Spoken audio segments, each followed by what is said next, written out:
The letter recited that there are 4 DDGs that were, chief directors, that they were in the process of being interviews, and some officials disrupted the interviews, and that is not a responsibility of that. So we'll formally forward that anonymous. We're raising this because in the 6th administration, we've received anonymous when we're dealing with government printing works. And the committee took a responsibility to conduct an oversight to that institution over time. And these are people who may not identify themselves, but they assist the committee and the department to quickly intervene on issues that are important for our work to do. So it's on that front that I'm raising this with yourself, Deputy Minister.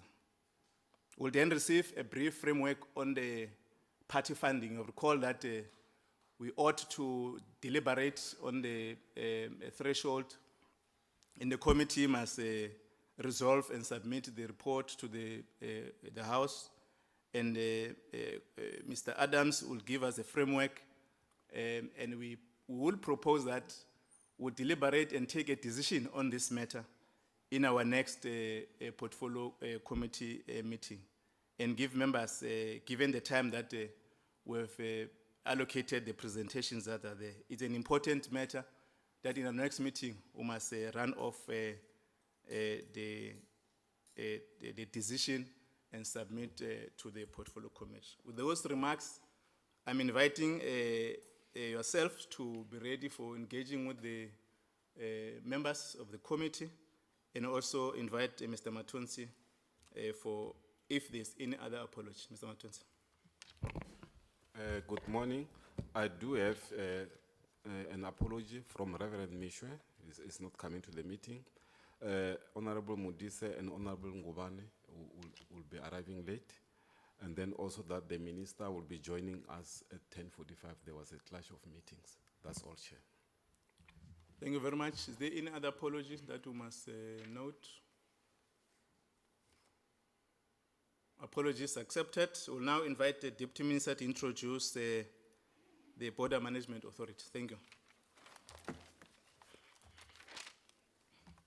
No, thank you very much, Chairperson, and greetings to all the members of the Portfolio Committee. Firstly, Chairperson, just to indicate that we've noted the issues as raised by yourselves in your opening remarks. I think from here on, we'll then await a directive and a date to then be given a slot to then come up here before the Portfolio Committee on those matters. We are here, Chairperson. It is myself, the Commissioner of the Border Management Authority, and the Assistant Commissioner Mkabela, to in the main brief the committee on the law enforcement operations that were conducted in the main during the festive season of the 24-25 financial year. The presentation will be done by both the Commissioner and the Assistant Commissioner. But as a way of introduction, Chairperson, we are quite excited at the level at which the Border Management Authority has been.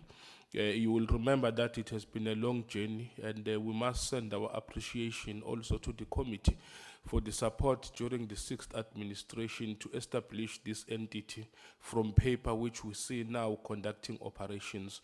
It will give you a bit of a view of what we are able to do. Our main issues at a political level and at overall management level of the Border Management Authority borders around issues of funding. We're quite excited with the budget 1.0 in terms of the allocations that were being muted and the communication we're having with Treasury. But the main issue is around building capacity and making sure that we have resources to be able to leverage both on technology and also on boots on the ground. But I think we are excited with the work that have been done, the interceptions that have been done. In the main, Chairperson, the Border Management Authority also plays a role not only in securing the country, but also in making sure that there's economic development in the country by fighting the movement of illicit goods, which promotes proper trade within the Republic. But in the center of everything will then take you through the ports of control that we did, the drones that were piloted, which ports of control had more movement than others, but that will give you the entire picture of the operations. But I will allow the commissioner to then get into more details on the issues together with the assistant commissioner. Through you, Chot. Thanks. Commissioner? Thank you very much, Chairperson and DM, and the committee members and the colleagues. Let's appreciate this opportunity as the Border Management Authority. Maybe as part of the broader introductory aspect, as the DM had already done most of the introductory part, is just to indicate that we came to this committee during the course of last year in December to present a plan which was then to be implemented on the basis of the 2024-2025 festive period, which is December-January period, as it were, something that we fairly do in all of the festive periods, as it were. And on that basis, the plan was to indicate that we were to implement the festive operations from the 8th of December in 2024 until the 18th of January in 2025, which was fairly a period of 44 days on that basis. So we did implement the plan, and of course we are here to give a report in terms of how the implementation has gone, and ultimately be able to also reflect on some of the statistical view in terms of the work that has been done, the facilitation that has been done, the interceptions that has been done. So on that basis, Chair, without wasting time, let's allow Assistant Commissioner Mkabela, who is responsible for law enforcement and operations, to take the committee through the presentation, and I suppose we then should be able to engage after that. Thanks, Chair. Thank you, Chairperson. Good morning, Chair, committee members, Deputy Minister, Commissioner, and principals in attendance. Chair, our presentation is 27 slides. I'm not going to be reading through each slide one by one. However, I will emphasize certain slides as it were. We can move the slides. The next one.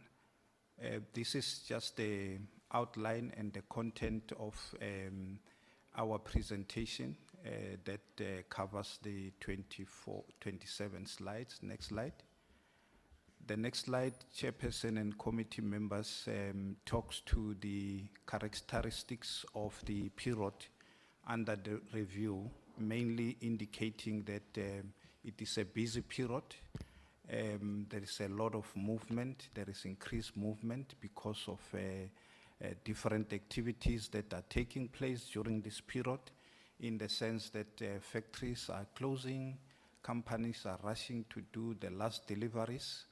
As factories are closing, people are also traveling to their respective destinations, and that is what makes this period special. Next slide.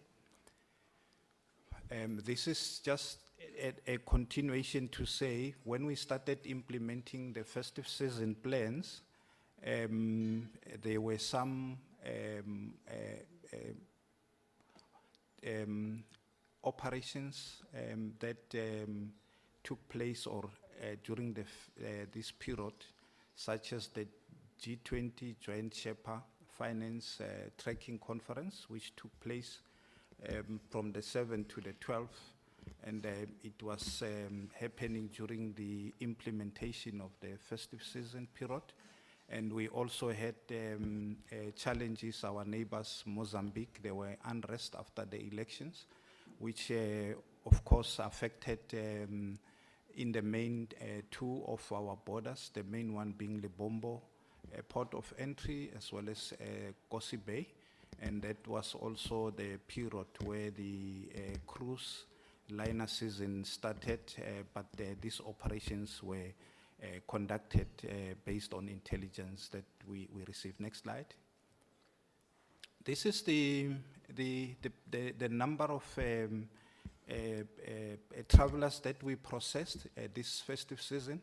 As members will recall, during our plan, when we were presenting the plan, we indicated that we are expecting an increase in travelers, taking at the trend after COVID, that our numbers are going up, and the pre-COVID numbers were 6 million.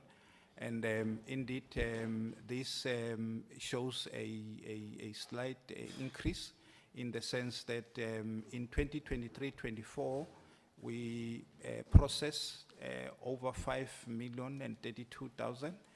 And for this past festive season, we've processed 5,084,000, which there was an increase of 51,680 travelers, comparatively speaking. Next slide.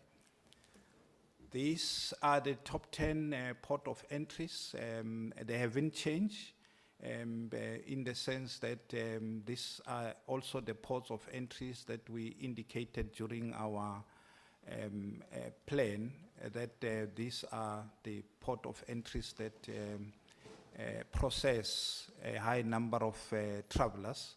And the figure or the picture has not changed. We still have Ortia, Lebombo, Beitbridge, Cape Town International Airport, Fixbeck, Maseru Bridge, Oshuk, Kopfontein, Port of Durban, as well as Port of Cape Town. So the majority of the 5,084,000 travelers came from it, which was 81% in percentage-wise. That is 4,078,000 were processed through these top 10 port of entries. Next slide. We just highlighted Kosi Bay. We elevated Kosi Bay here because of the challenges that we were experiencing in Lebombo, just to indicate that because of the challenges in Lebombo, some travelers use Kosi Bay port of entry to enter and exit Mozambique. Hence, you see the increase of movement that was that went through Kosi Bay, as it were. When you compare it, the other festive season, 2023-24, we processed over 41,000, but this festive season, we processed more than 63,000. So that was an alternative for some travelers avoiding Lebombo port of entry. Next slide. The freight movement as well, these are the top 6 land ports in as far as freight is concerned. And they are also consistent, being Beitbridge, Lebombo, Maseru, Oshuk, Fixbeck, and Kopfontein. They are also consistent in as far as the number of movements that are processed there for this period. And we are pleased to mention that majority of these goods that were processed through these top 6 border posts were processed within 30 minutes in the main. So the 58,000 that went through the borders, majority of them were processed within 30 minutes. And Lebombo port of entry recorded the highest export, as it were, at 18,000. And the Beitbridge in as far as imports is concerned. So we're seeing a lot of exports going through Lebombo, and then imports majority comes in Beitbridge, as it were. Next slide. These are the percentage in as far as the processing times are concerned. The top graph there, it just shows that over 74% of the cargoes were processed within 30 minutes, as I've indicated. That is the top one. And in the bottom one, it just shows that Beitbridge, in as far as the export is concerned, processed the highest in as far as the trucks are concerned. Next slide.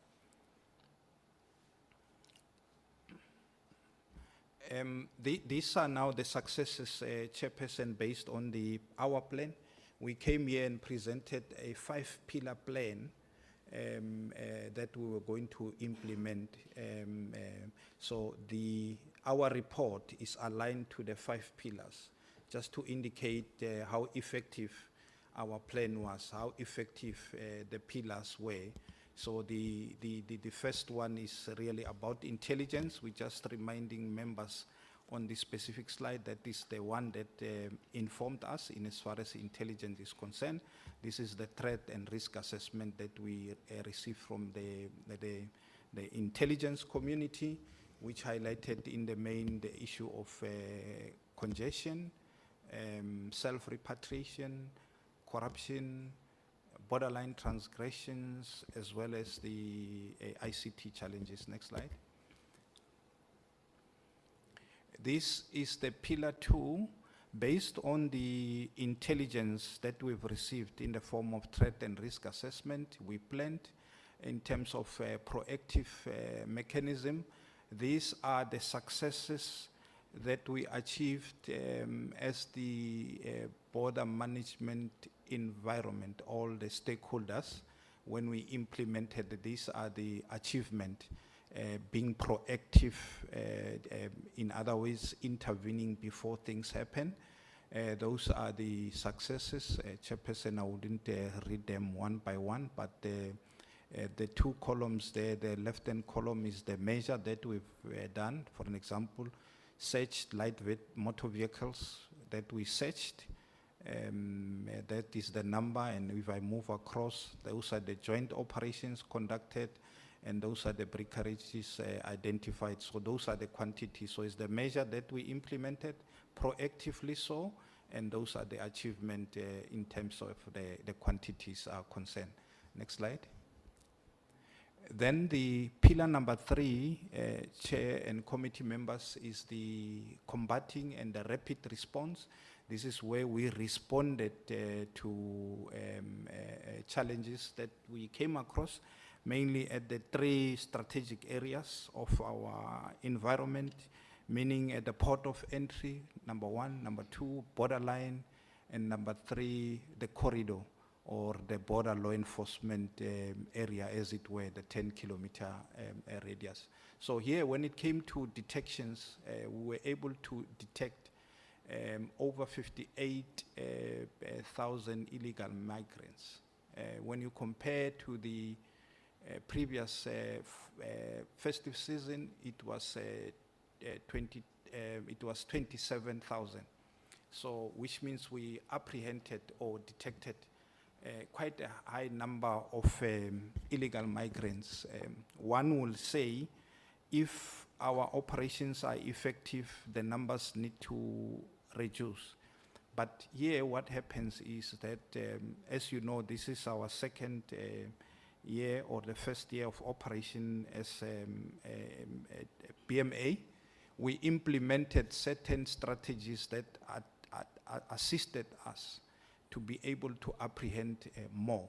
So we are looking at this graph going up in terms of detecting high number of people, but when we become consistent with our plan, and then the graph will start turning, going down, as an indication that our plans are effective. So for this specific time, out of this total of 58, over 50,000 were undocumented migrants. In other words, migrants that did not have any form of identification when we detected them.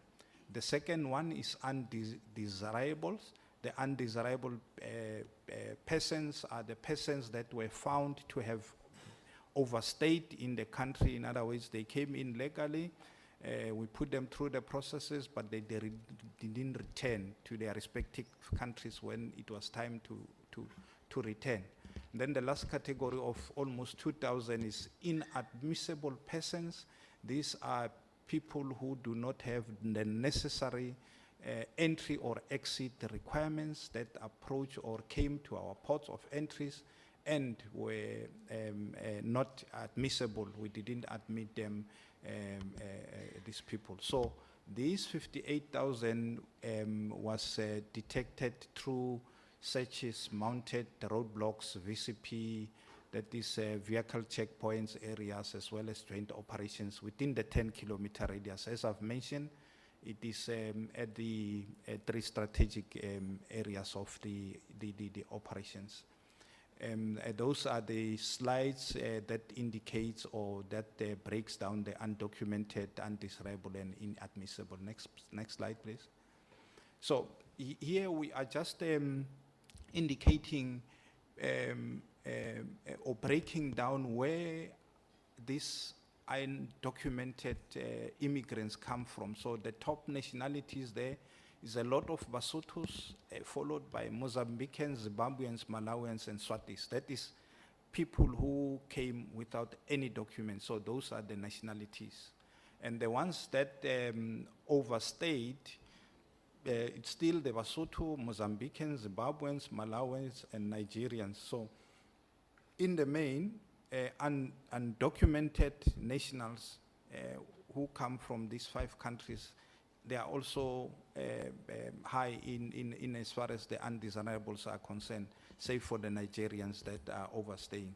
Then on the inadmissible, it's the Basotos, Zimbabweans, Mozambicans, Angolans, and here we see the Angolans coming in for people who are inadmissible.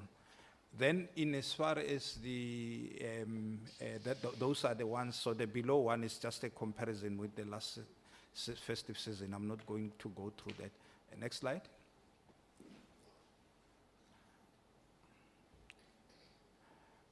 If we can go to the next slide, these 58,000 were detected and apprehended at those ports of entries, as I've indicated their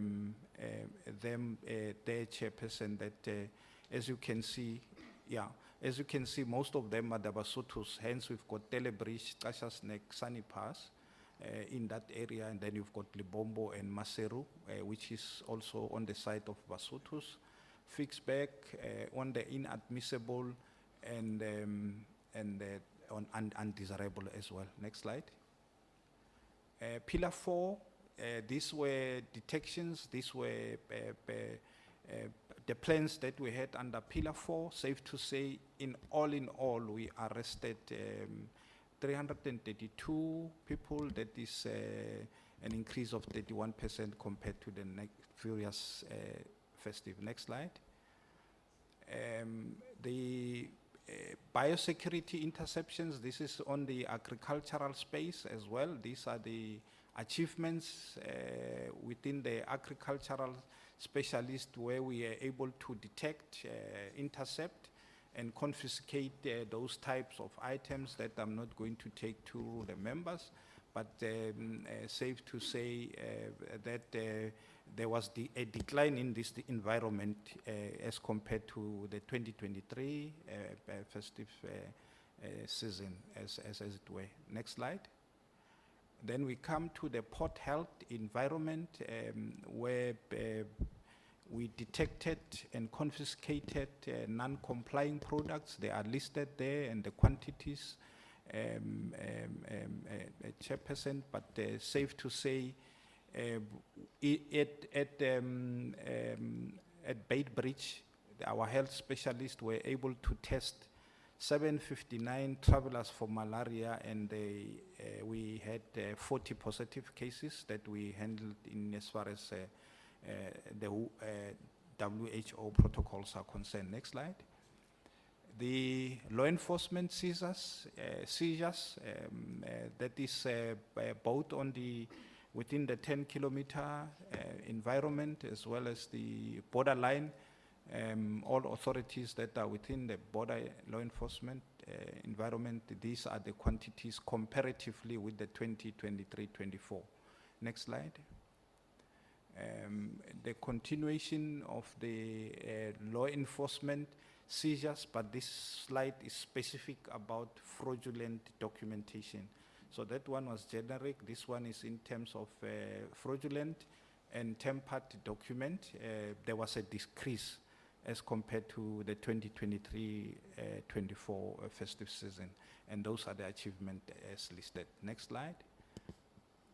This was just one joint operation that we conducted at Ortia with all the law enforcement authorities or stakeholders, as it were, and those were the achievement just for the special operations that we conducted at Ortia, as it were. Next slide.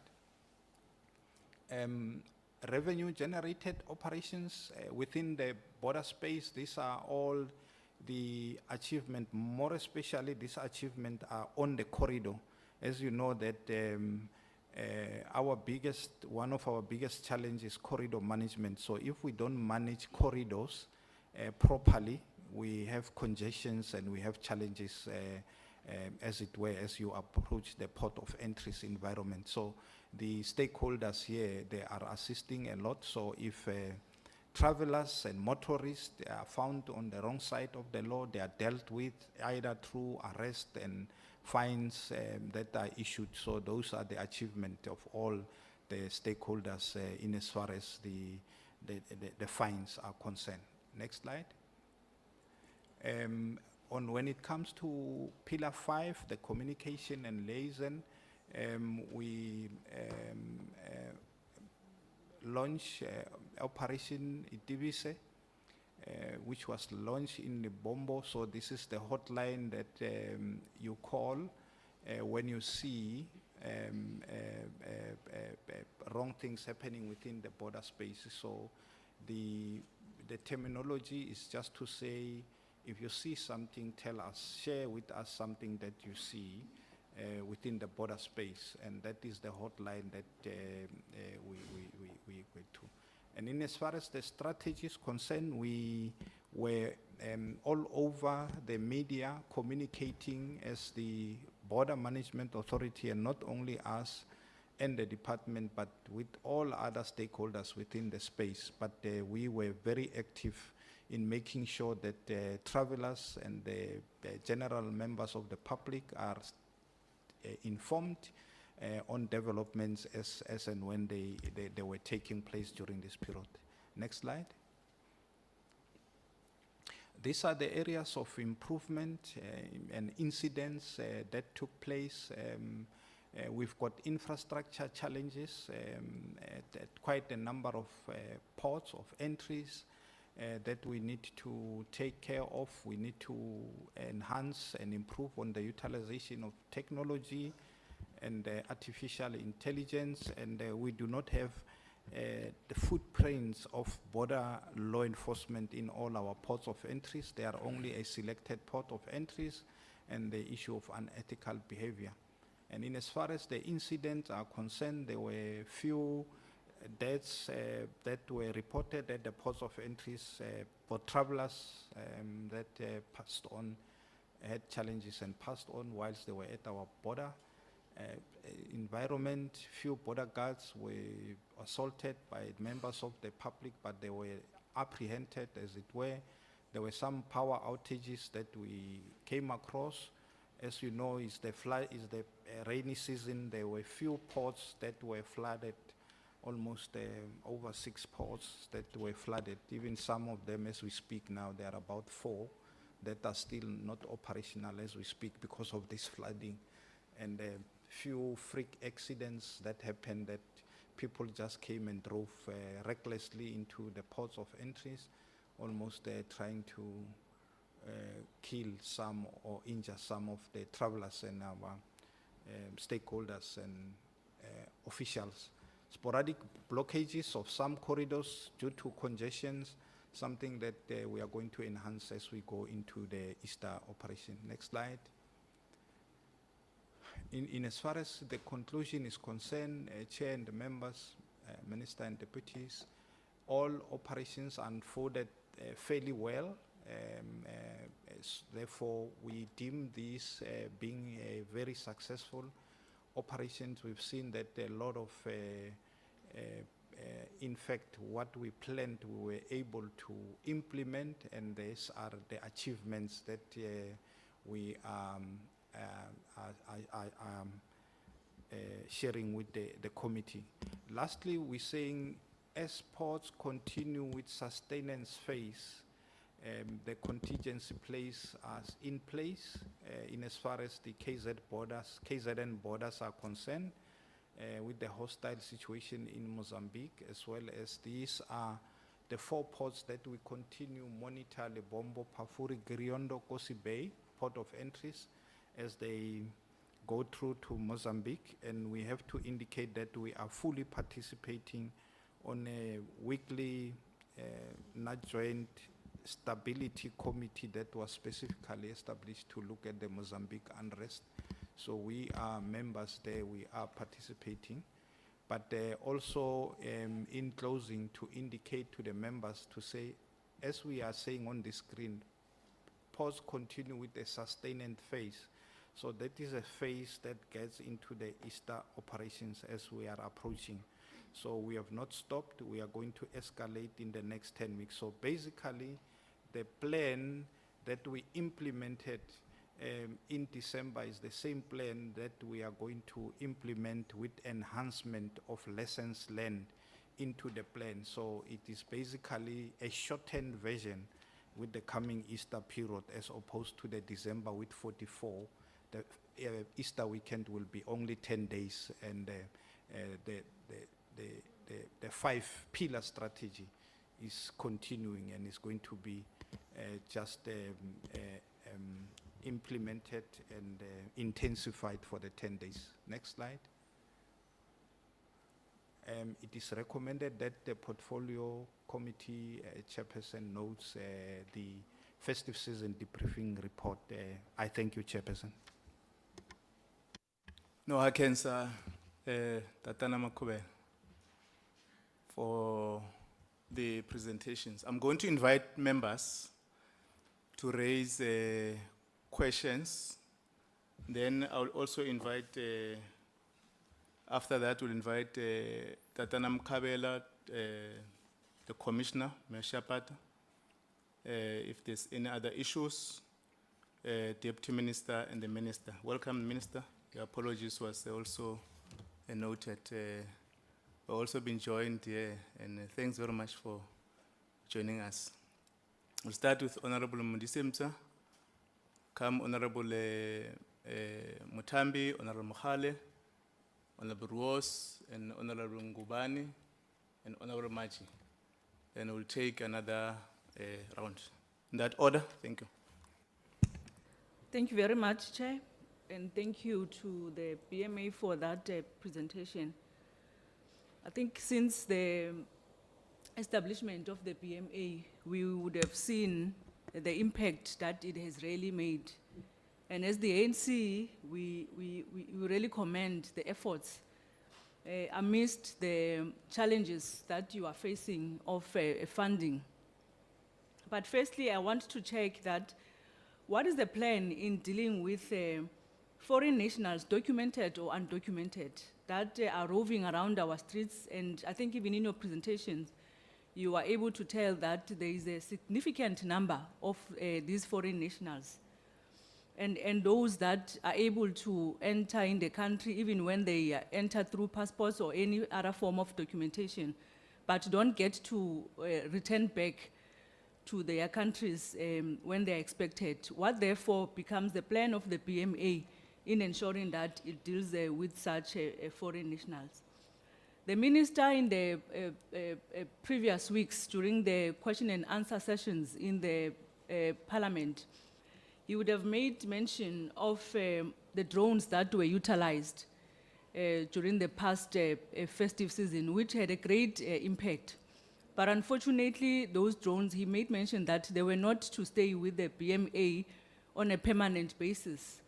If we've seen the work or the impact, the great impact, or how effective those drones were, what then becomes the plan? Taking note of the limited resources that you have, what then becomes the plan moving forward in ensuring that you do secure the deployment of drones in the borderlines on a permanent or in a full-time basis? I I think we commend the role that those drones have really played. But we want to know then, how do you plan to ensuring that they become a resource that the BMA has? I see you also make mention of the road traffic fines, which would have generated around 7 million and more. I'm wondering, how is that a great achievement for yourselves? Unless if you are trying to tell us that at least that money it will come to the BMA, which will assist in some of the challenges that you have financially.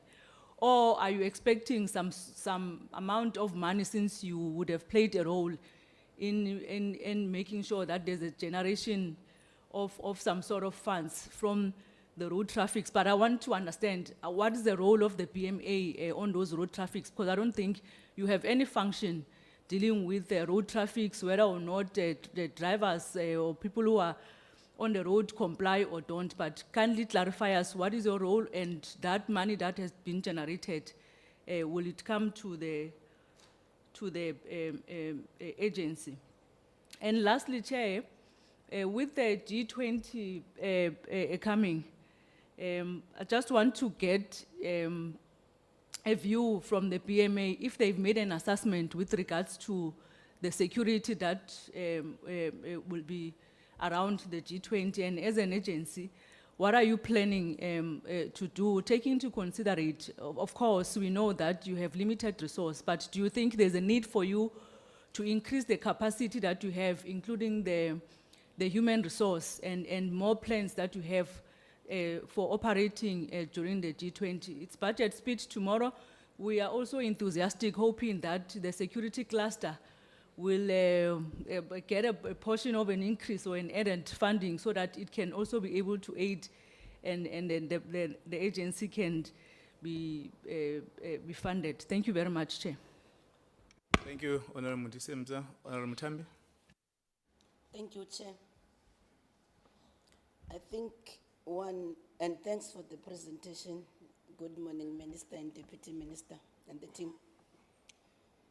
The first concern, Chair, is in relation to submission of presentation of documents.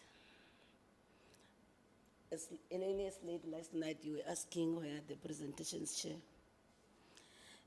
I should think that's a matter that needs to be addressed, Minister, because it limits our oversight responsibility. The limited time that we have given to go through the documents is a problem, because we know that this committee sits on Tuesdays. Ideally, before the weekend, we should have the documents so that we're able to go through them, and then we fully exercise our oversight responsibility. I think it's a matter of concern to all of us. Having said that, let me then take this opportunity to also commend the BMA for the work that you have been doing over the festive season. It's my wish this happen every day, 365 days, not during that peak hour time. Then I'm interested on the slide that talks about the confiscation. I think it's slide number 15. Yes, it talks about the arrests, the 332 arrests. Yes, it's a success factor, but I'm interested in knowing, out of that number, are you able to then talk to us what's happening if they were deported, those that are criminal elements, now that we are coming 2 months later? What is the status of those cases? Because you should be able to know, where are these people, if those that are the ones that have to be deported. Then the same thing with regard to slide 16 on the biosecurity interceptions. It's linked with that question that I always ask. It's a change of face, same people that we see. in the sense that I see it's well all and good. These goods have been confiscated. Can you proudly say that if you are to dispose them, have they been disposed or they still go back through the system? Now that is our official who becomes the beneficiaries of these goods, still perpetuating what needs to happen. The same thing that deals with the issue around the Port Health interceptions. Because I'm looking at the quantity of the goods that are there that you've confiscated, but I'm interested in the disposal aspect of them. Because it's well and good for you to confiscate, but don't they again find themselves? I mean, in terms of the issues that I've raised with regard to the issue of officials. Then, with regard to the law enforcement seizures as well, it's the same question that is aligned to what I've said, to say, I see there's a whole list of goods that you have then confiscated, and then also you are even now reporting a high success rate than the previous financial year. Then I also want to understand with regard to these seizures, are you able to account for these things at the end of the day? Or it ends on you, where, at the last end, where do these things end? Because it's very important that we deal with that. Then these successes, then, Commissioner, I also want to link them with the issue of the police defense force in terms of those mandates that I'm referring to. Because all these successes that you are saying that you have done, that definitely it's in collaboration with the other parties, affected law enforcement agencies. So also the issue that I can say then, we've raised the issue of technology, as Honorable Omdise has said there earlier, including the issue of the budgetary constraints. Are you able to share with us, because this is not your own gadgets or whatever, how much was spent to procure those things, including the fact that how does it impact on your limited budget? Thank you, Chair. Thank you, Honorable Mtambi. Honorable Mkhale. Thank you very much, Honorable Chairperson. Let me also take this opportunity to welcome the presentation of the festive operations conducted by the BMA. Chairperson, first of all, we want to commend the BMA for the good job that they are doing so far, despite the limited resources at their disposal.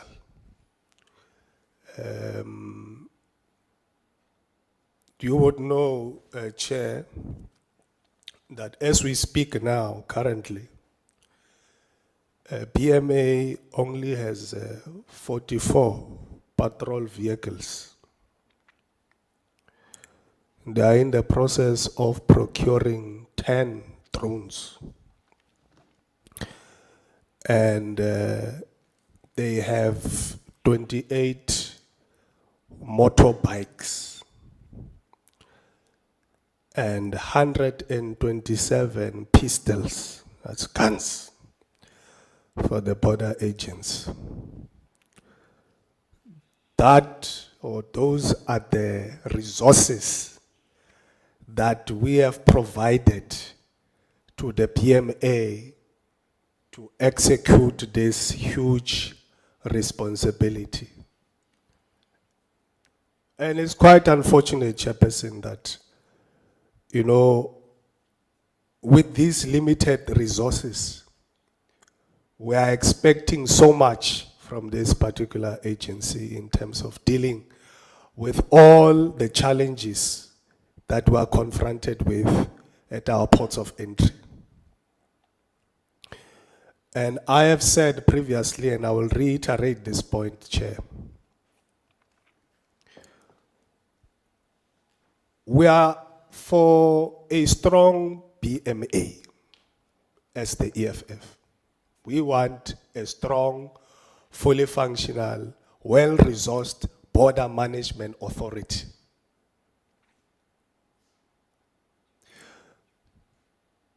But the current approach, Chairperson,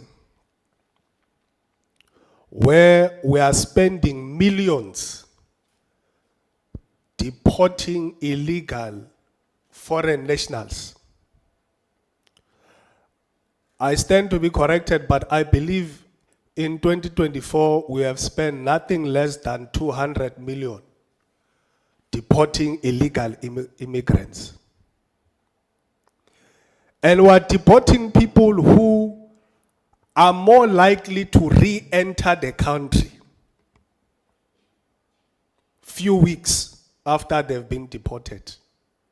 Why? Because of the resources that the PMA has at their disposal. I mean, with 44 patrol vehicles, you are expected to patrol the full strength of the border of South Africa with Mozambique, with Lesotho, with Botswana, with Zimbabwe, with Namibia. It's not possible. And we are saying, perhaps we need to relook this thing, Chair. Relook this thing. The money that we are spending for deporting people who are going to re-enter the country, that's money that we should be reallocating to the BMA to strengthen the capacity of the BMA. Once the capacity of BMA is strengthened, you know that when you deport a person, they will never be able to re-enter. But right now, what we are engaged in, it's a very self-defeating exercise, where we are deporting on one hand, but the following day, the very same people are able to re-enter the country. So we are asking that perhaps we should re-look that particular issue, Chairperson. What I want to ask, with regards to the non-compliance in terms of these the ferrying of persons into the country, where people are ferried into the country by these bus services and airlines. And I saw there that there's a fine, there's about 3.4 million that BMA is issued. Can we be given the names of these particular bus companies and airlines, if there are airlines which are involved in bringing people who don't have the requisite document to be in the country? Provide us with the names of those bus companies and the airlines which are responsible for that, because they are creating problems for us. And also, Chair,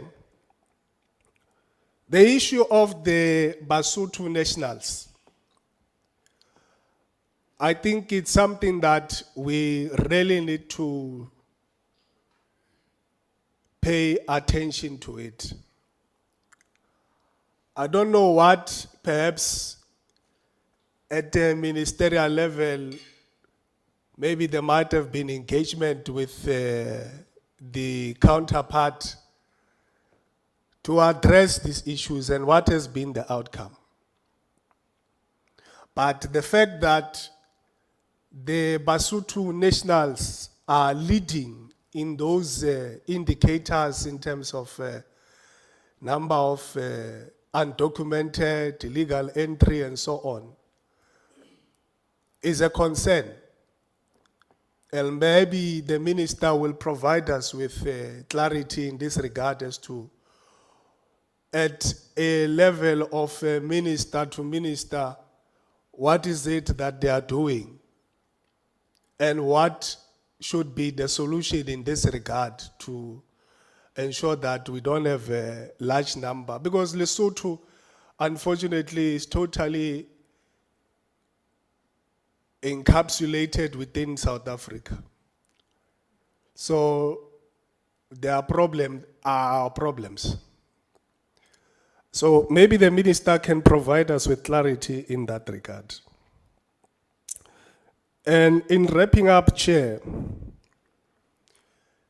the issue of cigarette smuggling is an issue that is costing the South African revenue service. I mean, we are losing millions or billions because of these illegal cigarettes that are coming into the country. Now, what I want to understand is, where are these illegal cigarettes being manufactured? Because clearly they are not being manufactured in South Africa. They are coming from some neighboring country. Have the manufacturers of these illegal cigarettes been identified? And if they have been identified, what action has been taken together with the country involved? What steps, what action have been taken to say, you are costing us billions with regards to this product that is coming into our country, which is not declared, does not pay us what is due to us? What have been the engagement at that level, and what is being done? Because every week we see arrests, people are arrested. Every week, arrest, which we welcome. But to stop this issue, we are not going to stop it only by arresting. We need to go to the source. The source. There's a country that is producing these things. That's where we must go. Thank you, Chair. I'll come back later. Thank you, Honorable Roos. Thank you, Chair, and thank you for the presentation. So first of all, I was very disappointed this December. Every year for the last 5 years, I've been getting a lot of Christmas cards, and they come in the form of messages from the border posts with queues of long trucks, etc. And this year, I didn't get any of those Christmas cards. So it was a very disappointing year from my point of view. But yeah, congratulations to the BMA. You gave me a much more restful Christmas this year. I'd like to agree with Honourable Makhali in terms of the resources. I think the resources are clearly just totally inadequate, and it's quite incredible what has happened. You know, if you say you stopped 58,000 versus 27,000 in the previous year, I'd just like to understand in specific, though, the contribution of the UAVs or the drones to that success. I think if you can just give us a bit more detail, because when we went on the oversight, we saw sort of the drone flying up and it going sideways, and then it came back and down.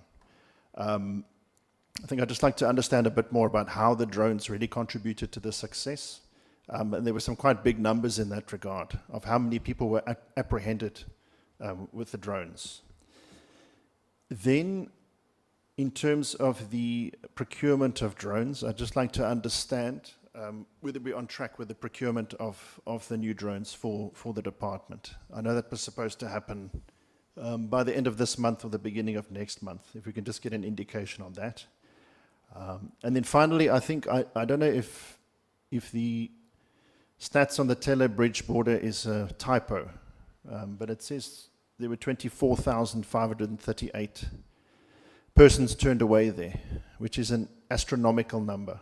It's basically half of everybody that was turned away, and it's not even one of the major border posts. It's, I think it's on the eastern side of Lesotho.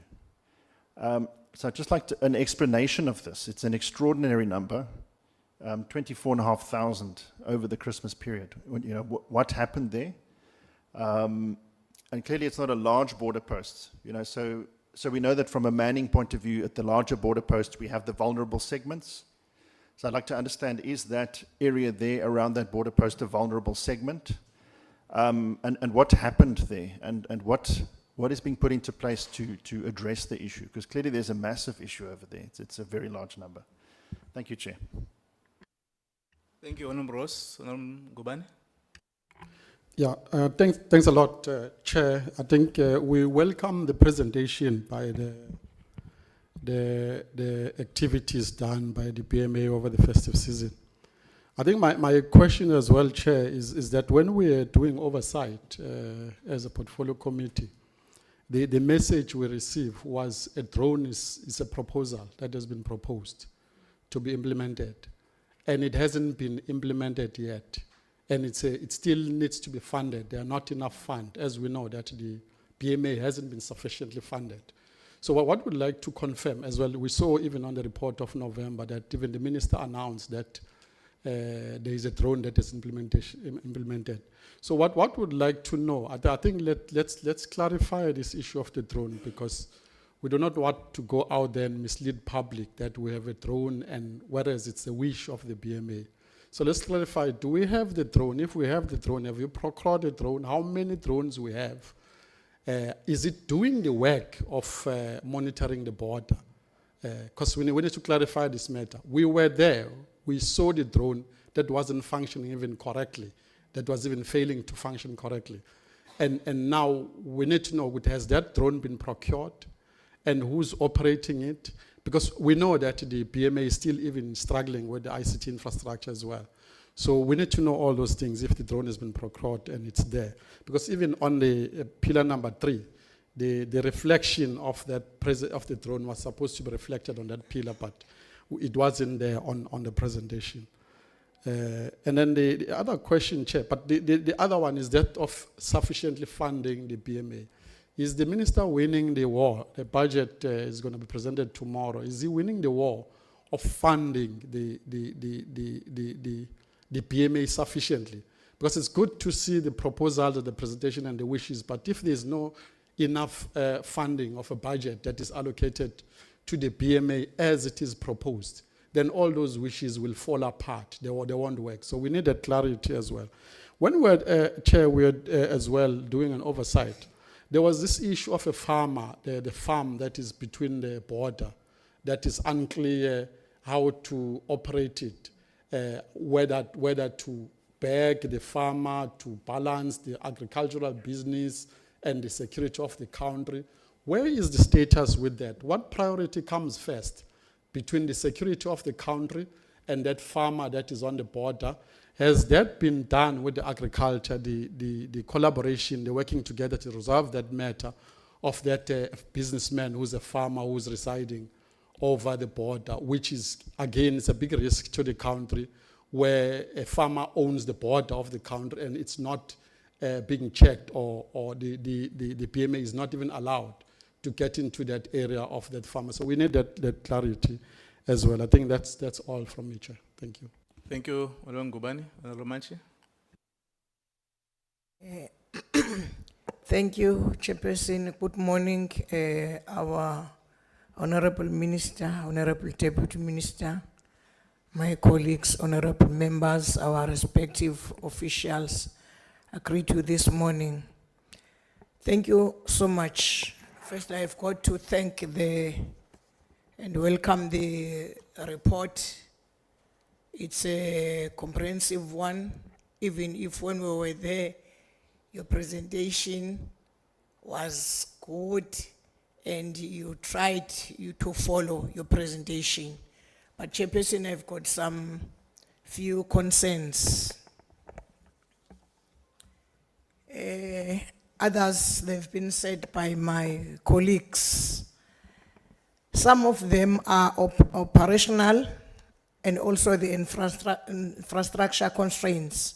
Despite a comprehensive multidisciplinary plan, the Border Management Authority continues to face significant operational limitations, like this one, aging infrastructure. Many ports of entry, including high-volume ports such as Libombo, still rely on outdated facilities that slow down processing of travelers and goods. Insufficient human resources. The surge in cross-border movement during the festive season stretched available personnel, leading to congestion and delays. Limited holding facility. There is an inadequate number of detention facility for undocumented migrants, affecting the agency's ability to enforce immigration laws effectively. Interagency coordination challenges. Fragmented communication. There is continued inefficiency in real-time coordination and intelligence sharing between the BMA and key partners such as the SAPS, SANDF, SARS, and neighboring countries' authorities. Lack of joint operation. The report does not clearly indicate whether formalized joint operations with bordering countries took place, raising concerns about bilateral and regional cooperation. Increased incidents of corruption and criminal activities. The internal misconduct. The presence of bribery and corruption among border officials remain a concern. The report lacks sufficient details on how such misconduct was addressed during operation. Organized crime. Criminal syndicates took advantage of high volume and border congestion to traffic contraband and stolen vehicles. Technology and system failure. Biometrics vertical links. While technological tools such as drone and biometrics were deployed, technical issues disrupted operations, highlighting the need for ongoing system upgrades and staff training. Limited drone coverage. Drone surveillance was piloted at only 5 ports of entry, limiting its overall impact despite its effectiveness in increasing interception. Political instability and external disruption. Impact of Mozambique protests. The political unrest of Mozambique following the 2024 national election directly affect traffic at Libombo, leading to the significant drop in traveler number and potential security vulnerabilities. Enforcement limitation. Illegal entry attempts. Over 58,000 individuals were intercepted while attempting illegal entry, more than double the previous year's figure. This sharp increase raises questions about the integrity of the border during the non-peak periods. Budget constraints. Inadequate funding. The BMA's limited budget hampers its ability to address system issues, upgrade infrastructure, hire more personnel, and scale up successful pilot projects. Those were the concerns on my side. Thank you, Chairperson. No, thanks very much. Is there any other hand?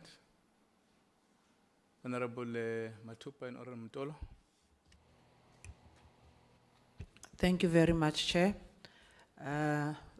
Thank you very much for the presentation. We welcome it. And we also want to commend the job thus far that the BMA has been doing. Mine is just to serve as follow-up questions, Chair, in what my colleagues has already said and elaborated upon.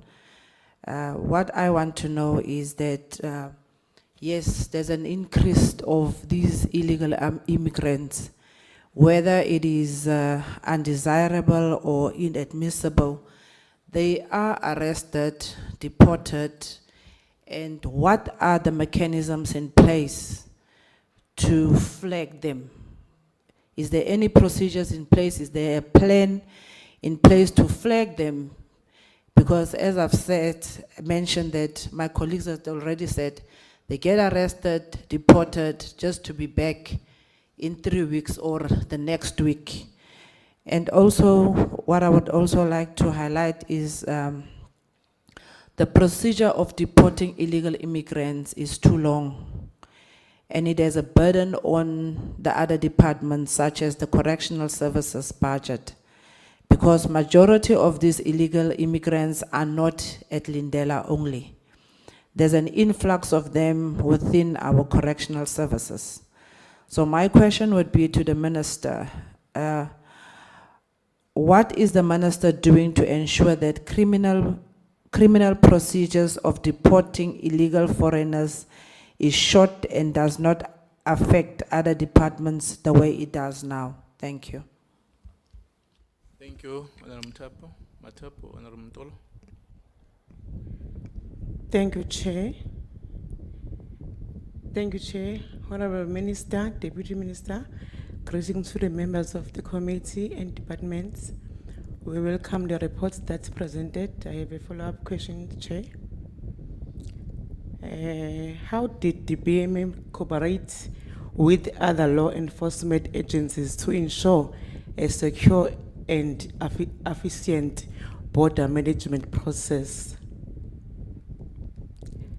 What contingency plans were in place in case of unexpected disruption or incident at border post? And were there any specific advice or guidelines provided to travelers, especially during peak periods? Thank you, Chair. Thank you very much, Honorable Mtolo. Thanks, members, for your comments. I only have one issue, Chairperson. We must also appreciate the manner in which the border management interacted with the crisis at Libombo.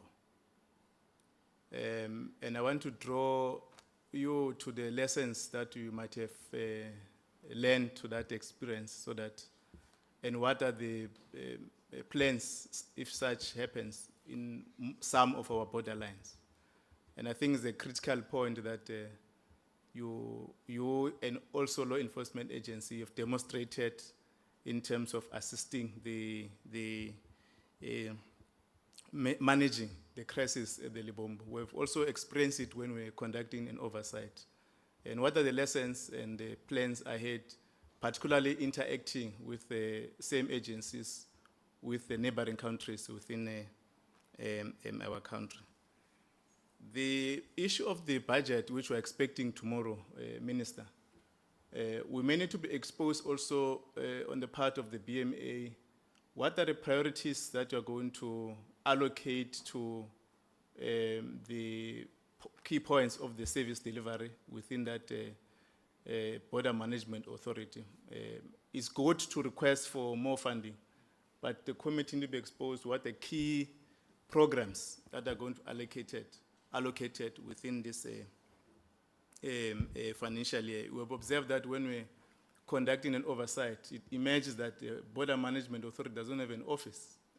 So I'm just raising that we may need to be empowered on the key programs so that at least we speak with authority in terms of when we've been motivating that it's underfunded, but at least line items that been targeted. I'm happy that your hotline is working.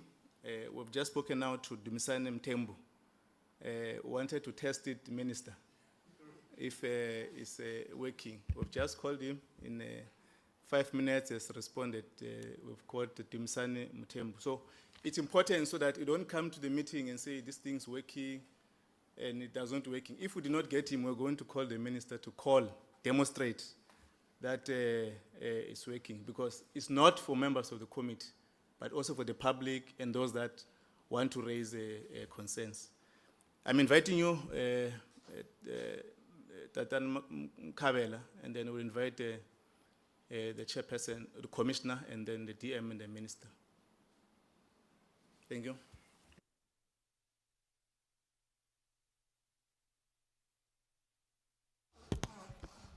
Thank you, Chair, and the members for the questions that have been raised. In as far as the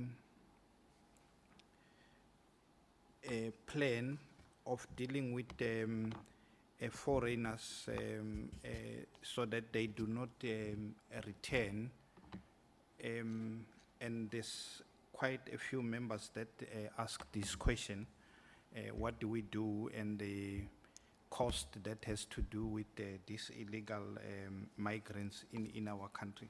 So what we do is, as the BMA, all the apprehensions within the border law enforcement area, we do what we call direct deportations.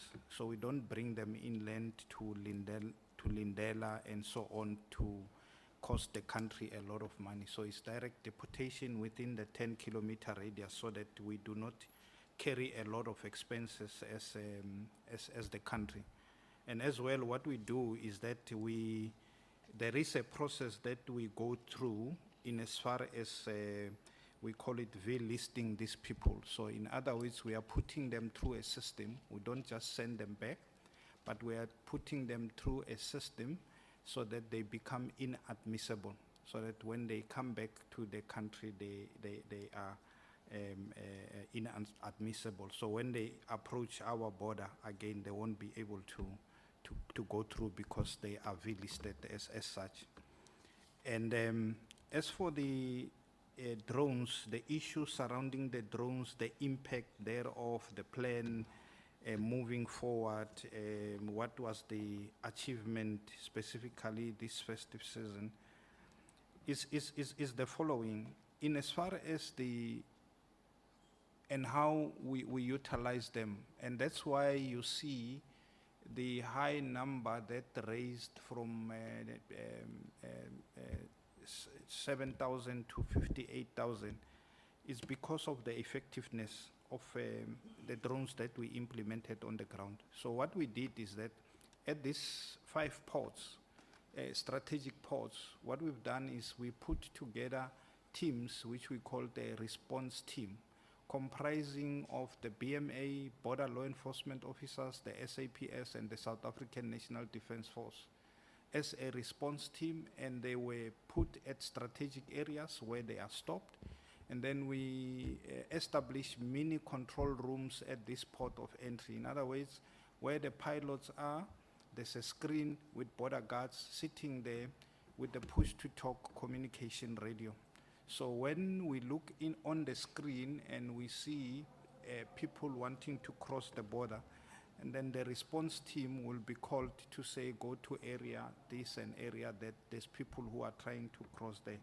And the response team will swiftly move to that area. In many instances, in some instances, some who are able to run away, go back, they will run away, and then some of them are apprehended. So we managed to deter a lot of people coming in because of when they see the response team, and some of them, when they see even the drone flying, you will see some of them, they will even try to throw stones at the drones, but they are too high, they can't reach them, there's no one who's got that. Then they will run away. So every time we deter them. But in as far as the physical apprehensions, the ones that we apprehended at Lebombo, we apprehended 785 of them, 157 at Beitbridge, 69 at Oshuk, 53 at Maseru, 5 at Kopfontein. Those are the ones that we managed to run and get them. So in as far as the procurement, yes, the answer is the drones are not the BMA drones, but the process of the BMA, we are trying to procure, as the Honorable Mkhale has indicated, that we've got 10 on our procurement plan that we are procuring through the AMSCO. And for those ones, we do have a CARA funding budget of 15 million that will procure those drones. We are at an advanced stage through AMSCO, who is our procurement agency, to get the first 4 sets delivered. They had a challenge with the service provider that they have sourced in as far as tax issues are concerned, so he's been sorted out, so they will be telling us soon when to get the form. But I have to indicate that it is also a tedious and a long process to go through the South African Civil Aviation Authority to get the license as an operator, BMA as an operator.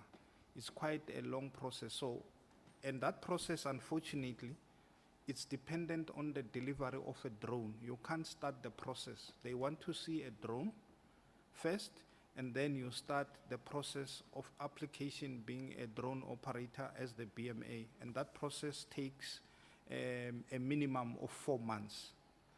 Then they want to see the drone to take, to train the pilots. Also, it's a minimum of 4 months. So as soon as we get the drones delivered, we will approach the Civil Aviation Authority. I'm in constant engagement with them. Even we've got a committee that we are talking to them, where they've given us resources to assist us specifically as the BMA. Once the drones land, they will take us through the process. So we are saying as soon as we got the drones delivered, then we have to run through the process of SACA. The unfortunate part is that we'll know when the Civil Aviation Authority Act was promulgated, BMA was not yet born. So if we were South African National Defence Force or SAPS, they are exempted by that legislation. So unfortunately, the BMA, we came after that legislation, and now you cannot just say we are now the third armed force, exempt us. They are working based on the current legislation as it stands. So we are not exempted like SAPS and SNDF in terms of the current Civil Aviation Authority legislation. Hence, it's going to take us some time, but we are working on that process. The road traffic fines, or the fines that have been issued there, how does it benefit us?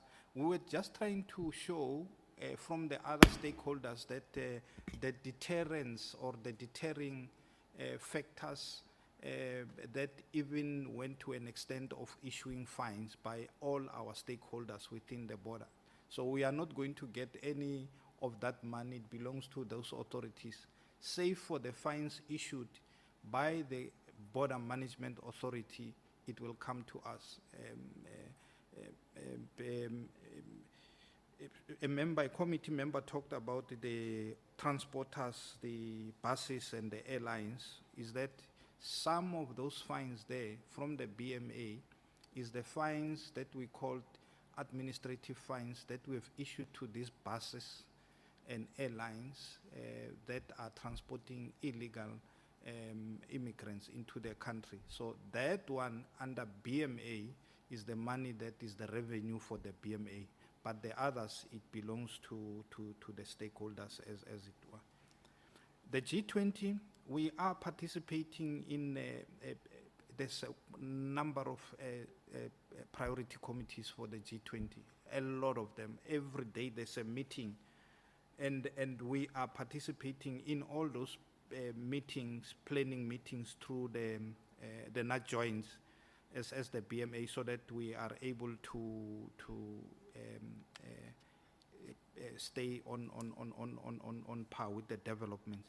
Whether we'll be needing more, yes, we'll be needing more resources, of course. There's also a template that they've requested us to share our needs for the G20, so we've done so. We'll see if perhaps we might get something from that, but we've indicated our needs for the G20. But of course, with the limited resources that we are having, so we have to move around personnel and resources to areas where the G20 activities are taking place, should the need arise with the current resources that we are having, as we have to deal with them as they are.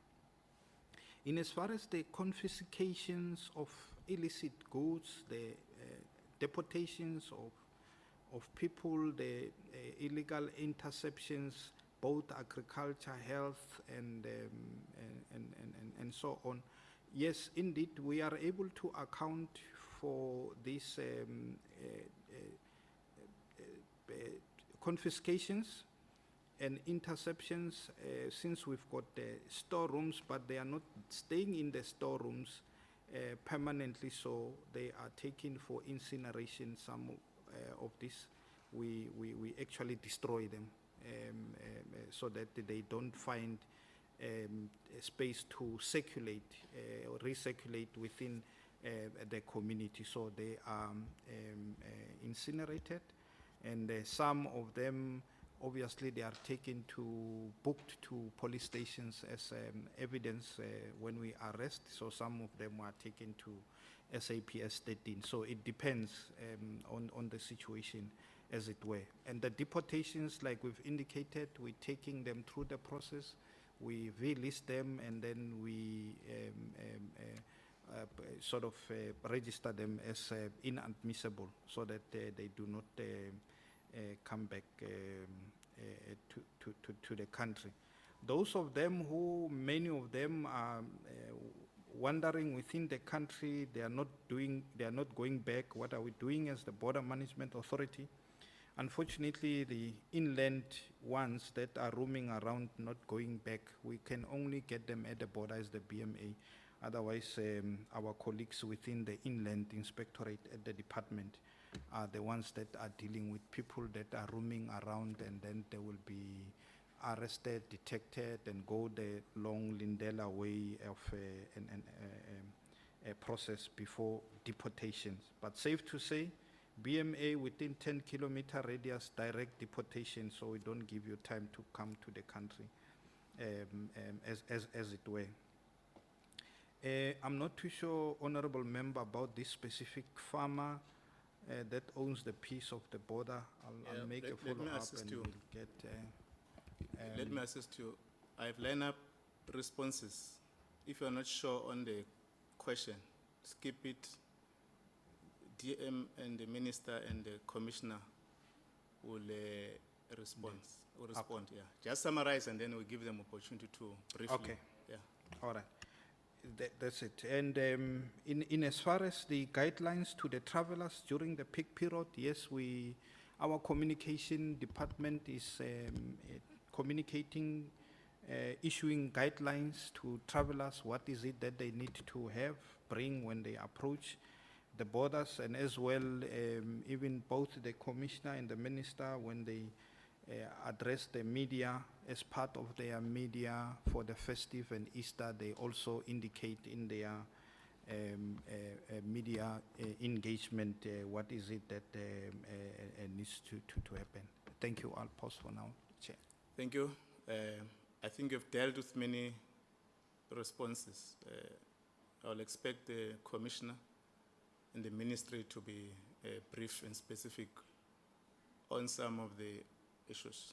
Commissioner? Yeah, no, thanks, Chair. And you're right, Chair, that the Assistant Commissioner here has covered a lot of the operational issues. Maybe let me then reflect on the issue that we have raised, Chair, yourself, regarding the issue of the BMA's request for funding and the plan thereof in terms of the use of that particular funding. We can indicate that our plan in terms of the utilization of the funding that we had always requested had always been on the table, and that particular plan is fairly ready for implementation. The only issue is just purely on the basis of the fund coming through. And by the way, in 2022, when we actually put together a plan for kickstarting the organization, which the plan was to cost the state 2.9 billion as new fund, of which we got the 250 million. Even at that time, we're fairly ready in as far as the plan is concerned.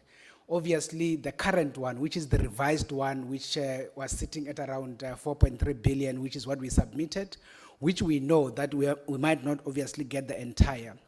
Whatever that we are going to be getting, everything is mapped out, Honorable Chair and committee members, in terms of implementation. But at the higher level, I can indicate that whatever money that we are going to get as new money we had already mapped out that 40% of that money will be used for bringing in critical human resources in the space. And those critical human resources are already well mapped out. They are going to be running from your immigration specialist, particularly for deployment, even in our international airports, very much critical. You will know some of the challenges that we've been dealing with. Actually, most of our colleagues are burned out because we actually reactivate them and actually have them back on duty when they're supposed to be on rest days, primarily because of the challenges of shortage of human resources. So that's the key area. But additional to that, our port health specialists, honorable members, are very much short as we speak. Out of the 71 ports, we only have port health presence only at 37 ports. Automatically, that is a very serious issue, even from international protocols. As you will be aware, we are expected to be screening every traveler entering the Republic for infectious as well as communicable diseases. As we speak now, there are a lot of people that are moving in other ports, especially those that are not commercial, which are not being assessed. Already, it is a serious violation in terms of World Health Organization within the context of International Health Regulation 2015. So those are the kind of augmentations we are going to be doing. In terms of environmental biosecurity experts, very much a shortage there, very much serious. But the most sad one, Honorable Chair, is actually is the environmental health practitioners. We only had 12 environmental health practitioners when we did the integration in 2023, only 12 from the Department of Forestry, Fisheries and the Environment. As we speak now, if there is to be any consignment that comes to any of our key commercial ports, for instance, we literally fly those specialists. They are all sitting in Johannesburg, and we have to fly them. If the consignment is to come to Cape Town, we fly them to Durban. If it goes to Durban, we fly them to PE, on the basis of them having to go and process those special consignments of what we call invasive species or what we call endangered species. That is a very costly exercise for the BMA. Honestly, from where we are sitting, we are looking at bringing those capacity into the space to be able to be placed in all of these critical areas. So we are saying whatever that comes through as new money, 40% of that will then go into the environment of human resources. The second part, well mapped out, is the issue of ICT. So honorable members will remember the reality that we have inherited a highly, I would say, kind of old system. The issues around the downtime. Sometimes we do experience that even at port level, primarily because of connectivity challenges, because of systems that are old and all of those kind of issues. So 30% of whatever we are going to get is definitely going to go into ICT. The minister is a champion of digitization, as it were, the whole issue of bringing in a lot of technologies into the space, and that is why 30% of what we'll get is going to go into that space. Already well mapped out. The last 30%, honorable members, will be going into the tools of trade. I mean, Honorable Mohale has been mapping out the kind of tools that we have. And by the way, Honorable Mohale, I know you got that from the question that you have sent through to us, that we actually responded to through the minister. And that is the reality, you know, that's the reality of it. So that's why we are saying we are a new organization, we are a law enforcement organization, then we need to have the relevant tools of trade for us to be able to do this work, whether in terms of guns and all of that. So I'm just saying in short, Honorable Chair, that your question is indeed correct, but I can assure you, by the way, we are saying, even if we get a, what you call allocation letter by tomorrow, we will definitely start planning for implementation from the 1st of April. So there is no shortage of plan. It was just the issue of money. The last issue is the lessons we learned, as you say, Honorable Chair, in terms of the experience with Mozambique.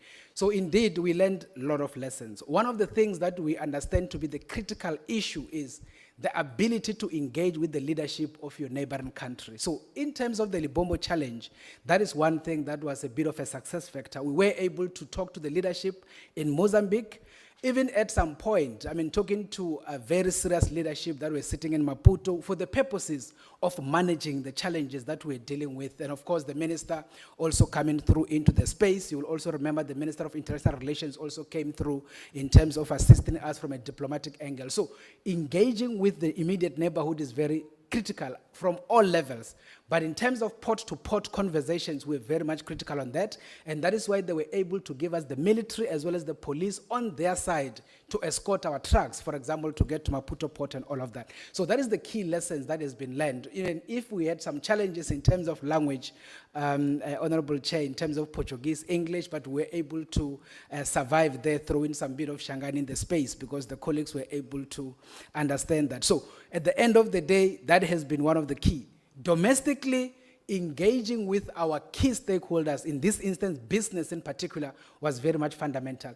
You will remember that as the BMA Commissioner, one has been given the responsibility to chair Workstream 2 of the National Logistic Crisis Committee that is sitting at the presidency. That has given us access to be able to interact directly with freight forwarders. That is why you might have seen, even when things were hard and tough, none of the business enterprises went to the public to criticize us, for instance. Why? Because we were with them throughout the journey. Literally every day, every night, we were with them online to indicate that we have to slow down in bringing the trucks. These are the challenges.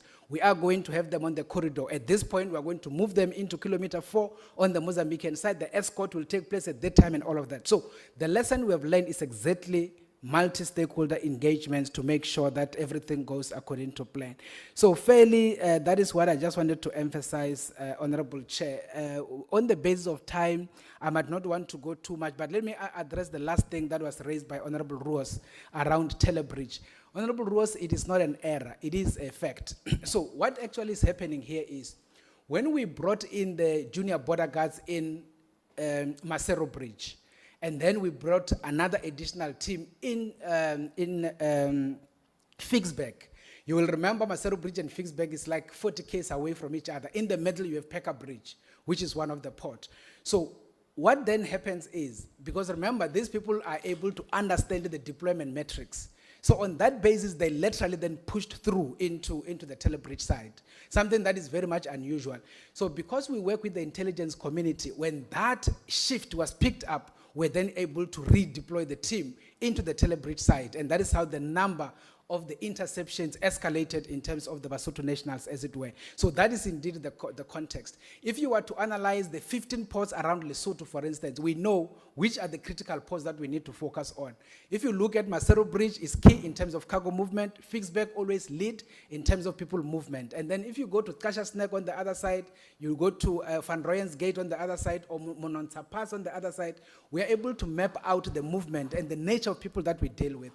And that is why when the shift happens, we're able to pick that up with our team and we're able to shift. So the number is indeed correct.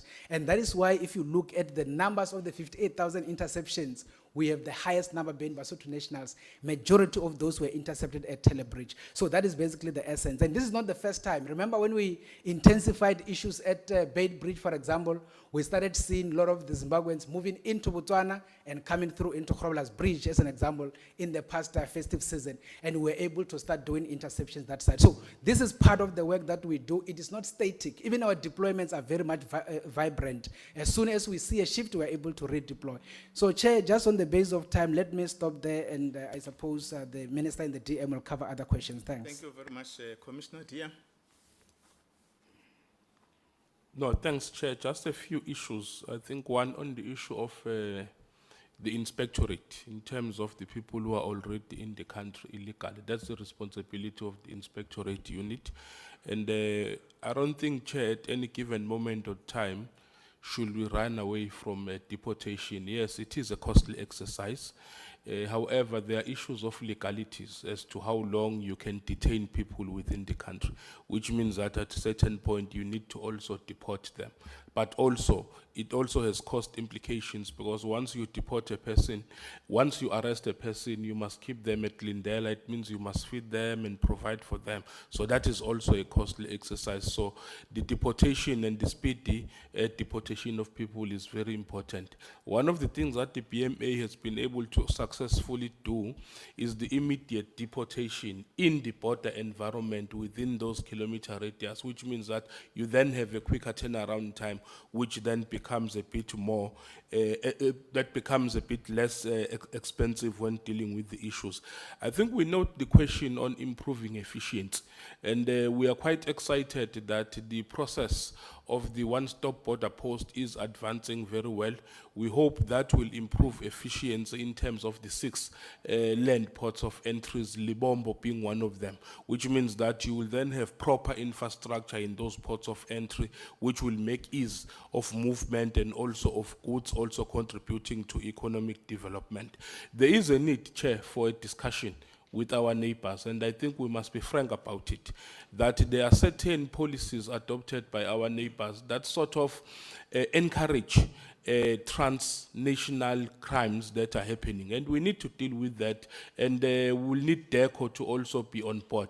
For instance, if you look at the issue of an innocent buyer principle that is adopted by some of our neighbors, it makes people steal more from our country because they will be perceived as if they are innocent buyer. So those are some of the issues that we need to engage with, but at a DECO level. But all in all, I think the BMA has done quite well. There's more to be done. Of course, resources are not infinite. Resources are finite, they are limited. It means that you can only go so much, but it is about how we use those resources to better benefit and improve efficiency, which is what I think we've been able to display very well with the BMA. Thank you, Chair. Thank you, DM. Minister. Thank you very much, Chair, and good morning also then to all the colleagues and officials here today. Let me just make 1 or 2 additional points. I think this has been well covered by the DM and the colleagues. I think at the level of the bigger picture, I think it's important to say, and I think that is roundly been acknowledged today, that there is really meaningful progress from the side of the BMA. If we understand the constraints under which they operate, it really is extremely encouraging to see what they have managed to achieve so far. But that should not be reason for complacency. In fact, it should encourage us, because if they can do this with limited resources, imagine what can be done with more. And that's the expectation that I think we will have as we move forward. Let me link that to the question from the Honourable Ngubane about the budget. He wants to get me into real trouble, because the truth is that is still something that is under discussion. But what I can say is that in terms of prioritizing the needs of the BMA is something that I have been very clear about, and we have to make tough trade-offs, members. I'm sure there are colleagues from Home Affairs, we've got GPW, other colleagues who would say we have just as urgent needs, but you know, leadership is about prioritizing, and I think we all agree in this room the urgent priority as it relates to the BMA.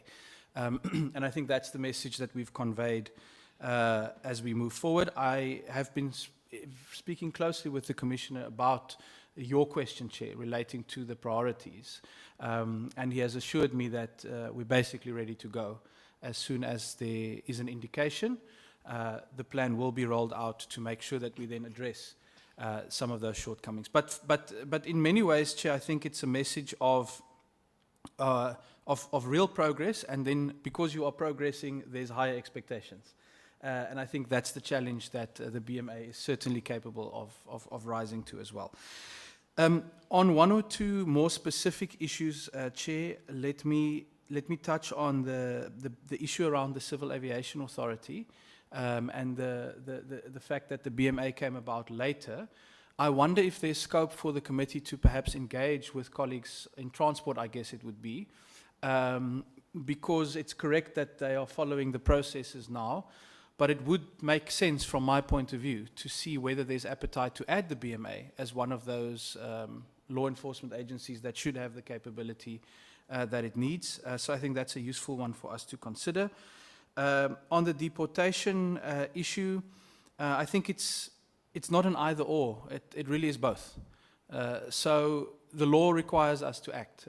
We cannot look away from what the law says when it comes to apprehending someone who should be deported, and that is what Home Affairs and the BMA is doing.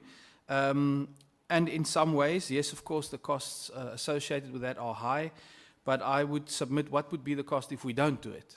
If there's a message that goes out that in South Africa you can be apprehended but you won't be deported, I mean, we would just make things much, much worse if we do that. So our approach is to uphold the rule of law, whatever it requires of us. But I think the other side of that coin is then all the work that's going on in the border environment to actually then secure that aspect as well.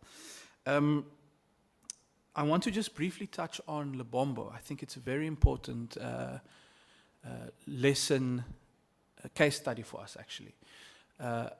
The point that DM makes about engagement with neighboring countries, I think is well made. We are seeing that through, at the technical level, what the BMA is doing. And I think things could have been so much worse, given the crisis that was in Mozambique. So sometimes you have to acknowledge the things that didn't happen. And in this case, the fact that Honorable Roos says he didn't get all those Christmas cards and we didn't have an even worse situation, I think is actually the measure of the success of the BMA in that space. But engagements with neighboring countries, the redevelopment of the border posts, including the PPP project that is underway, and then linking the one-stop border post bill, where I think this committee could be of huge value to us in accelerating that. That holds the key to really improving key economic corridors like Lebombo. But I do want to make another comment that this incident should also teach us a lesson about our dependency on countries and neighboring countries where we may not control the environment. And the truth is, colleagues, that if Durban, Richards Bay, Cape Town, these other ports in South Africa were being reformed at the speed that we require, we know the plans for concessions, for example, then we wouldn't be so dependent on Maputo. So while we need to absolutely invest in our cross-border trade, also in terms of the Africa Free Trade Agreement, in facilitating that trade through better border management, we also have to understand that we can't give away our economic sovereignty. And for that, we need our own ports to work. So that's a message that goes beyond this committee. But I think it is something that really stood out for me. The vulnerability, when you start seeing the economic impact of those trucks, they can't cross the border, and the whole issue is not something going wrong in South Africa. It's something going wrong where we don't have the ability to control. It sends a message to us that we in South Africa need to take ownership of not being so reliant, even as we do what's necessary to encourage that regional trade. Chair, I think that would cover it. I think let me just briefly touch on Lesotho, just because it was raised. I'm going to visit there soon with the Commissioner and the team. I think there's a specific focus that's required on that area. Various members have raised it. So going to take a look, but also looking at the realities there that the Honourable Member raises about Lesotho being surrounded by South Africa. I think that's important and is one of the relevant factors. But I must also say, Chair, that we also cannot put South Africa's interests on the back burner here when we look at the situation with Lesotho. So we're going to have to strike a balance in how we deal with this. There are complaints from Lesotho's side that very few people there have passports in Lesotho. Now, my suggestion would be then, instead of saying, okay, we don't need passports, Lesotho should really then step up and say it's going to be an urgent priority for us to make sure our people have passports, because it is a country that interacts so much with South Africa. And I think that's perhaps one of the ways in which we could support and say we've got facilities, GPW, etc. Maybe there's a way to support them in doing that. But I think the point I'm trying to make is we cannot then say, oh, well, let's not have passports. Let's look away from the problem. We have to actually confront the problem and support our neighbor where we can. And I think that's where we can then come back with some of the insights from there. Thank you, Chair. Thanks very much. I want to propose that when we're going to deal with the preparations for Easter, the Minister, at least you must also present the priority plans, because already will be the budget is tomorrow, so that when we interact with the Border Management Authority, at least we identify the budget increase to the areas. I see their hands here, and I want to move to the second item of border government printing works. Members must be released to plenary at 1:30. I'm going to give two follow-up, but to respond to them with the government printing works. So I'll invite the Minister to introduce the report that you've requested, And then issues that will arise from the follow-up, you can deal with them when we respond with the camp. Honorable Mthambi and Honorable Makhale, quickly. Thank you, Chair. Honorable Ngubane. I hear you, Commissioner, that with intelligence, you will then move the border guards from one point to another. But the harshest reality, you are dealing with people who are more technologically advanced, especially these immigrants, people who are dealing with the smuggling and trafficking of arms and people. So maybe at some point, because I've been checking your documents, I'll want you to talk to us on how are you responding to the National Cyber Security Policy Framework. Because the reality is that border safeguarding is a priority for national stability, safety, and also peace in the region. But I've heard you talking about deployment of manpower. I don't hear you coming clear with regard to the issue of investment in new technology, because you are dealing with people who are so more technologically advanced. And to rely on your intelligence, I should think then we need to look at that to also emphasize on the investment on new technologies. Yeah, because at some point, Chair, in relation to that question that I raised in terms of how much are we investing on technology, but unfortunately without technology, you'll never compete with these criminals that are out there. Thank you, Honorable Mthambi. Honorable Makhale. Thank you, Chair. Thank you, Minister, for your response on the issue of Basotho. I think it's a welcome initiative that you are taking to see how we can assist the Mountain Kingdom. But I have, Chairperson, there are two questions which I had asked which were not answered. I asked the question about the illegal cigarettes. What is it that we are doing in that space? Not just in terms of arresting, but also I'm interested to hear, the minister has said that they're engaging with Lesotho, a neighboring country. Are there engagements with neighboring countries who are producing these illegal cigarettes?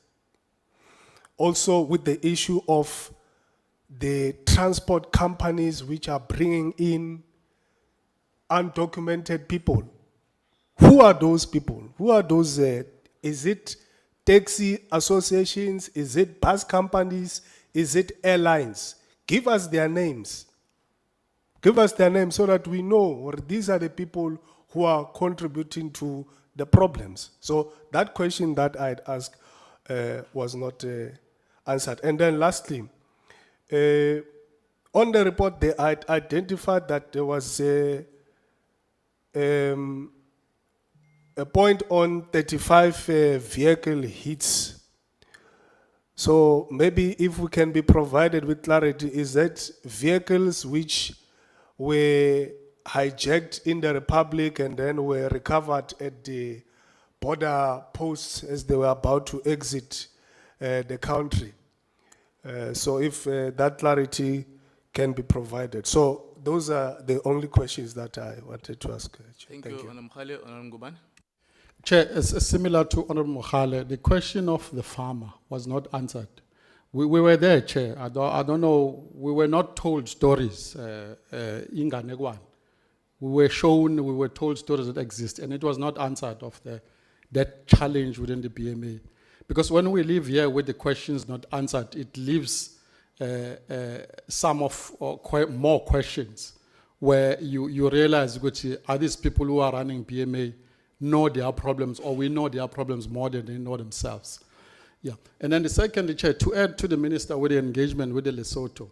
Recently we saw on TV the underground passages of the Lesotho just walking freely. They've dig the underground.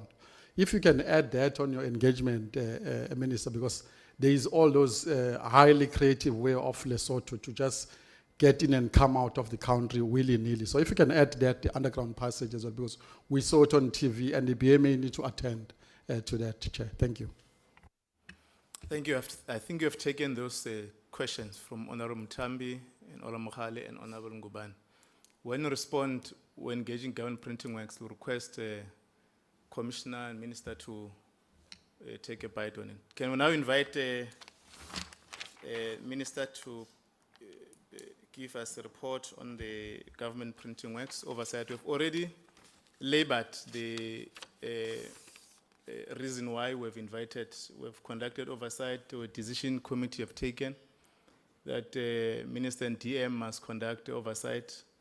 We conducted a surprise or unannounced visit to one of the institutions, both the plans. We met with the executive, we met with the labor, we interacted with the workers on the ground. And I think also members have interacted on the report, the framework, and I will request you to give us the report. Thank you, Minister. No, thank you very much, Honourable Chair, and let me start by appreciating the work of the committee in this regard. I think the oversight visit, the report, the guidance that we received even before going there most recently was all very valuable in framing for us, the DM and myself, in terms of what we need to look out for and what some of the issues are that you observed there.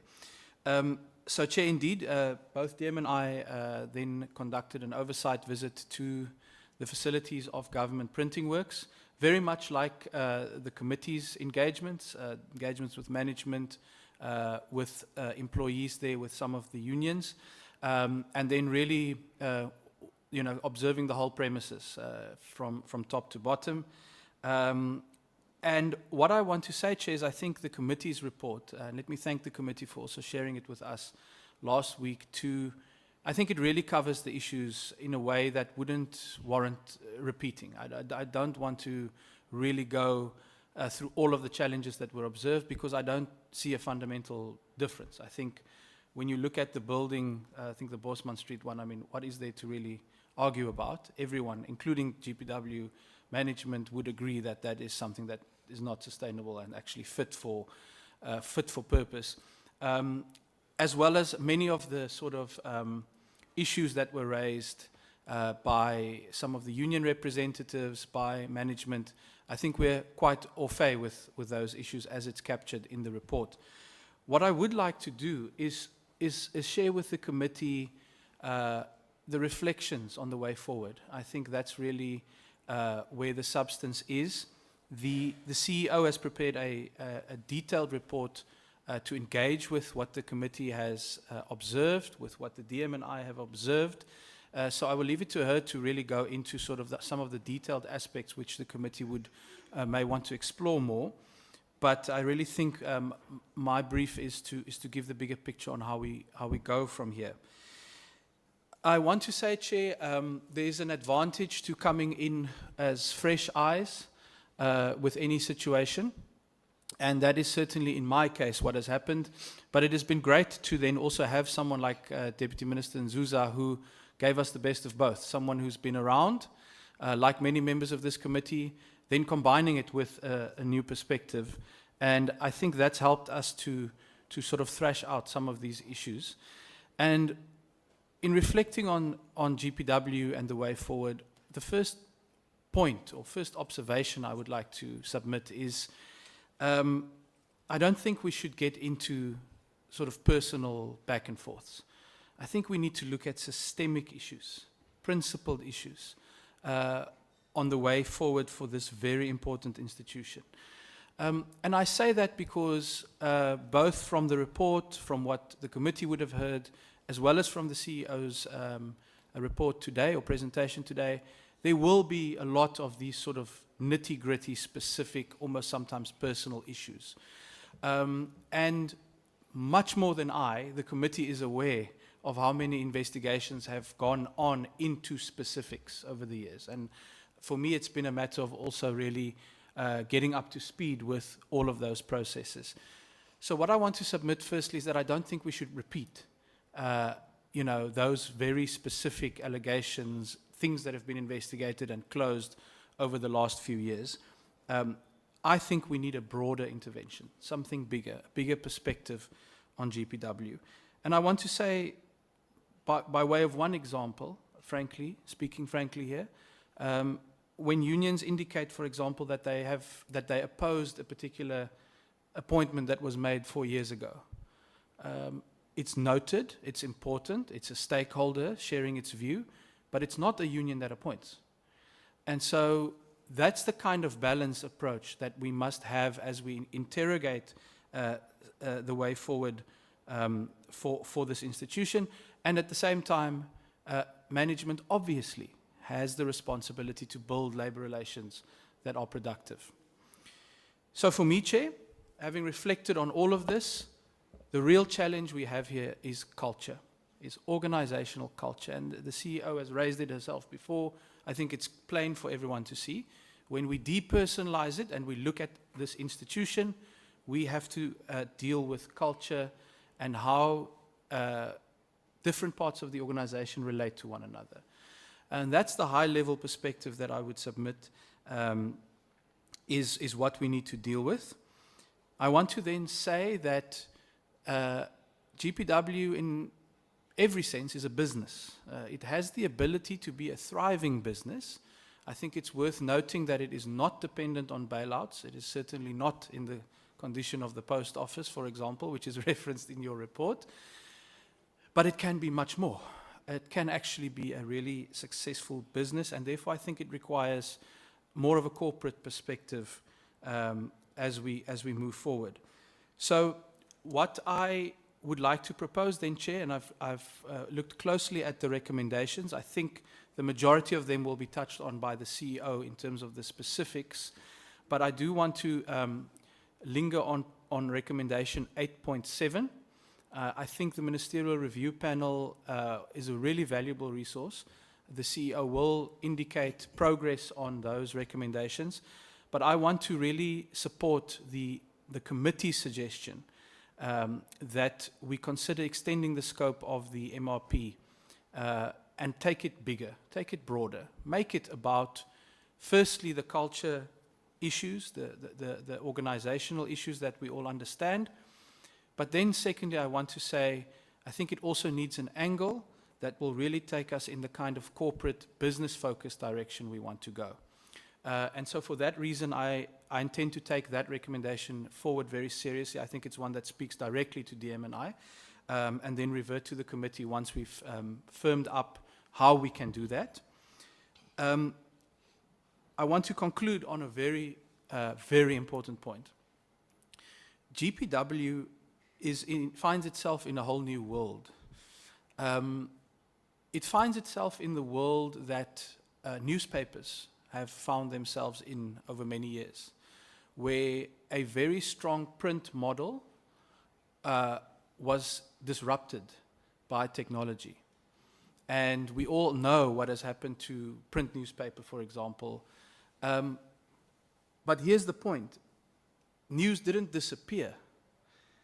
It transformed. And now you have digital platforms, you have, in many cases, thriving organizations, media organizations, that have made this transition. And in many cases, they still do both.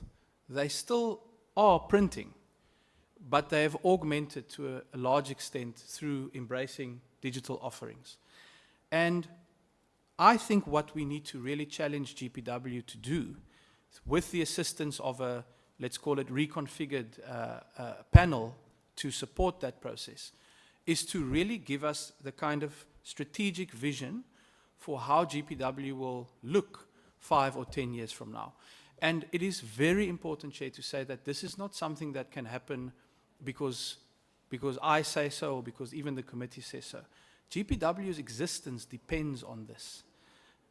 We have to be clear-eyed about what the President has announced in terms of digital ID, and it's one useful example to say what becomes the role of GPW if more and more South Africans don't have physical IDs but have digital IDs. It means suddenly the business of printing IDs over time will become less of a revenue source for the organization. The irony is, on that example, that in the immediate future, I suspect there will be huge demand for smart IDs. In other words, I think GPW over the next 2 or 3 years are going to be printing more IDs than ever before. But then, I suspect that is going to decrease as we introduce some of these digital channels we've been talking about. Think about things like visa labels, Chair. If visas are automated and digitalized, as we've now started doing with the Trusted Tour Operator Scheme, the business of printing visa labels starts going away. And so now is the time for GPW to go into a very serious process of dealing with these cultural issues that I think we all have identified, and using the external support that we can provide through the reconfiguration of the panel to also deal very, very seriously with its own place in the world, its own vision under a government that is more and more digital, a government that the President says should be available at a touch rather than in picking up a piece of paper.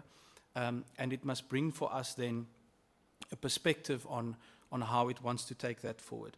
So, Chair, for me personally, that is actually the most critical element here, because I think what we cannot afford to have 5 years from now is a GPW that no longer has income, that is, you know, if you think things are challenging now, wait until there's no business for this entity to actually produce.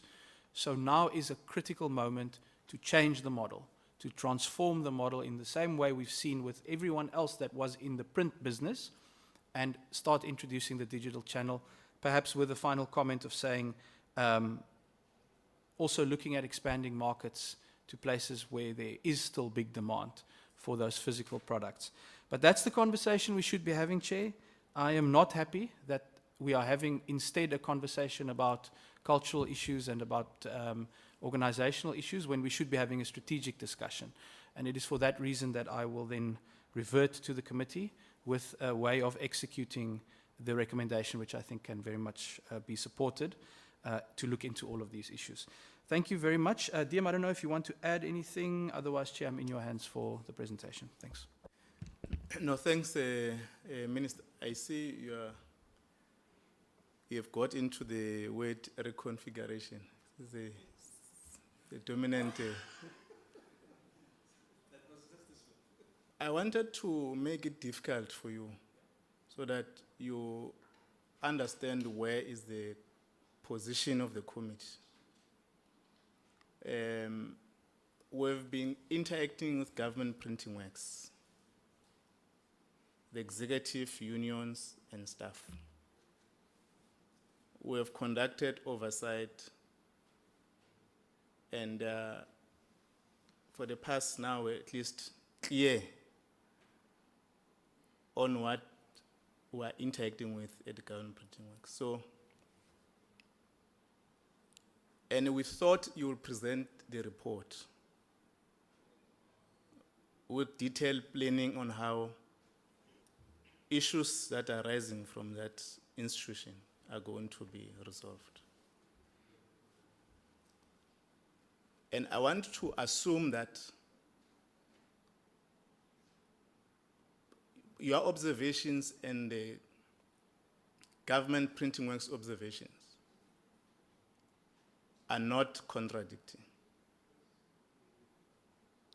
And you share the key areas of the committee. If you go back to the legacy report, in fact, I'll refer you to that, so that the committee and the minister and the government printing works, we appreciate because here we are trying to complement the work and make that government printing work to be stable, and with all the issues that we've been raising. I'm just raising this as a caution so that I know it will arise because of the oversight that was conducted by the collective members, the interaction of the report. We don't want either you or the government printing works to be set to the committee and are unable to come out, and it will now reside with members of the committee to give you recommendations on how we must move. So I wanted just to caution you so that when you interact with members of the committee, you are alive to that history. We are working with the government printing works and the union. We'll invite the CEO to be briefly on the issues that arise, and then members will then interact on the report of both the minister and the CEO. Thank you. Is CEO here? Oh, okay. CEO. And good afternoon. I've not recognized that she's here. And your team, CEO, CFO, and Mudley, and your team. Thank you. Proceed. Good day, Honorable Chairperson, honorable members, DM, colleagues. Let me start by appreciating this opportunity that we've been given. As management, GPW is not only led by myself, and there's leaders and managers of EXCO in the room.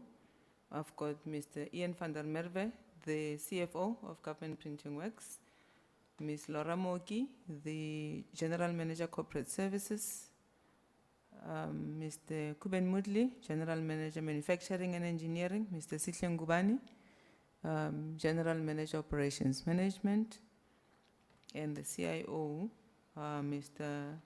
Zwelibanzi Kwiba, who are with me. And these are the managers that are responsible for the management of this entity of the state. I need to appreciate this opportunity because we received a report on Friday, the 7th of March, from the Portfolio Committee Secretariat. And following that, we had to really get down to work and make sure that we respond to the concerns which have been raised in that report. I'm going to just give a high-level summary because, as you can see, the presentation is long, but I don't really intend to go through slide by slide in the interest of time, but there will be specific areas where we would like to amplify, and the different managers will then be requested through you, Chairperson, to come in and actually talk to that. Just at a higher level, if you go to the first slide, this one, it talks to those issues. We looked into our governance and organizational matters, the factory operations, investigations conducted in GPW, how we manage our employer-employee relations, management of PPE, appointments of security as well as security officers as well as cleaners, cleaning and hygienic conditions overall, the issue of system failure and data loss, as well as the progress that we've made on the MRP recommendations. So that's by and large the comprehensive, what the comprehensive presentation actually covers. Honorable members, Minister DM, and colleagues, just a bit of a history. This presentation will then respond to those challenges. I think let's go to the next slide. Let's go again. Yeah. Just by a bit of a history, GPW has been in existence for over 136 years now. It has actually a proven track record of delivering security, para-security, as well as commercial products to its customers.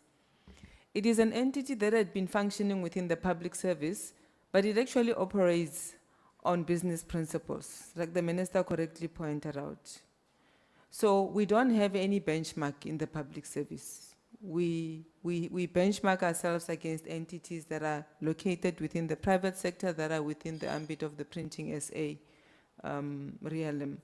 So it has been delivering on its mandate, and we need to mention that throughout the past years of its existence. We haven't been receiving an allocation from National Treasury since 2013. So we've been self-sustained, using the proceeds from the sale of our products to customers, as a revenue to sustain these organizations. And at this point, I need to confirm that GPW is liquid and it stands no risk of collapse or a foreseeable intention to go to National Treasury for a bailout. We will continue to boost our revenue generation streams just to make sure that our business expansion is attained as we reposition ourselves into the future. I need to indicate and echo the minister's sentiments that GPW has a desired end state, and that is of being a digital trust center for the certification and verification of secure digital state documents for the South African citizens. However, having painted this picture, GPW, like any other entity of the state, has not by any measure been a perfect organization. And therefore, we had not been immune to challenges. We do have our own share of challenges. The fundamental one is the issue of what we call a counterproductive and toxic culture that has plagued this organization over many years of its existence. And this has been militating against the efforts to transform this noble entity of the state. The presentation covers elements of this culture in detail. I think there's 2 full slides that talks to this issue in terms of what this current management has inherited when we joined GPW. And the reality is that some of those still exist today. If you go to slide 5. Yes. These are some of the challenges that we've inherited as GPW. GPW has a history of instability at the leadership level with no processes for handover. For instance, even when I joined, nobody was there to hand over. You get into an office, you have to figure out where to start because the previous person just left. And it has been the case. So you have those gaps in terms of continuity, and the person who comes in has to pick up the pieces and start asking people information, what were you doing? And that's the history of this organization. And indeed, the MRP team also picked up on this as a very critical challenge that has plagued this organization. A toxic culture that has plagued us involves the culture of being co-managed by unions. You know, anybody who doesn't bow down to the pressure of being influenced to operate the way that is liked by unions, you actually face undue and tremendous pressure, and you ultimately put it out. It has happened with some of the previous CEOs. The code of conduct and professionalism has been a problem because you find that, you know, in GPW, unions just wake up and say, let's go on a strike. This is a national key point. We're printing IDs and passports. So you don't just decide. But it has happened where we had to also go and pull our officials from the street, and they were blocking the busy Bosman Street with their bodies, very much endangering their lives, to say, but this is not how things should be done. You know, and it goes on and on those issues. And it doesn't end because until you go to court and say, I need an interdict, you can't keep on doing this, we need to work, it continues. We have managers who are part of the unions. We're talking executive and senior managers. And the MRP team also picked this issue up as a challenge, that how do you make impartial decisions in that regard? And that still exists to date. There's an issue of management by fear. You find that we meet as EXCO, and then, you know, some of us are scared to take decisions that may not be liked, you know, by the unions or by other staff members. Then we start selling each other out. Then when you go and talk to people who say they said, as if you are not part of the collective. And this is the culture that exists even now. So some of the decisions, before they are officially communicated, you already hear them on the street being talked about. This is the culture that we're talking about. If you go to the next slide. Information leakage has been the source, has been a critical challenge. Some of the issues that plague the organization, you hear about them in the media. before internal structures could be exhausted, even the ministerial processes, to say, we tried, took them to minister, then we failed, and therefore we can go out because all these internal structures failed. But no, you hear some of these things already in the media. In fact, I've been called by the media several times where they said, we got a document from the unions, would you want to respond? And I was like, respond to what? And some of them were courteous enough to send me the documents. And I would call Sia in the ministry and say, Sia, I got this, can you please help with the response? Because I can't respond directly. Acts of sabotage and vandalism, we worked with machines that are very expensive. Very expensive machines. And you find the machine like the Komori, which is the one that is printing passports. The chiller plant is vandalized. Big copper wires have been cut out. There's no trace of how they left GPW. No camera shows that. At the gate, there's no OB entry, nothing, but it has left.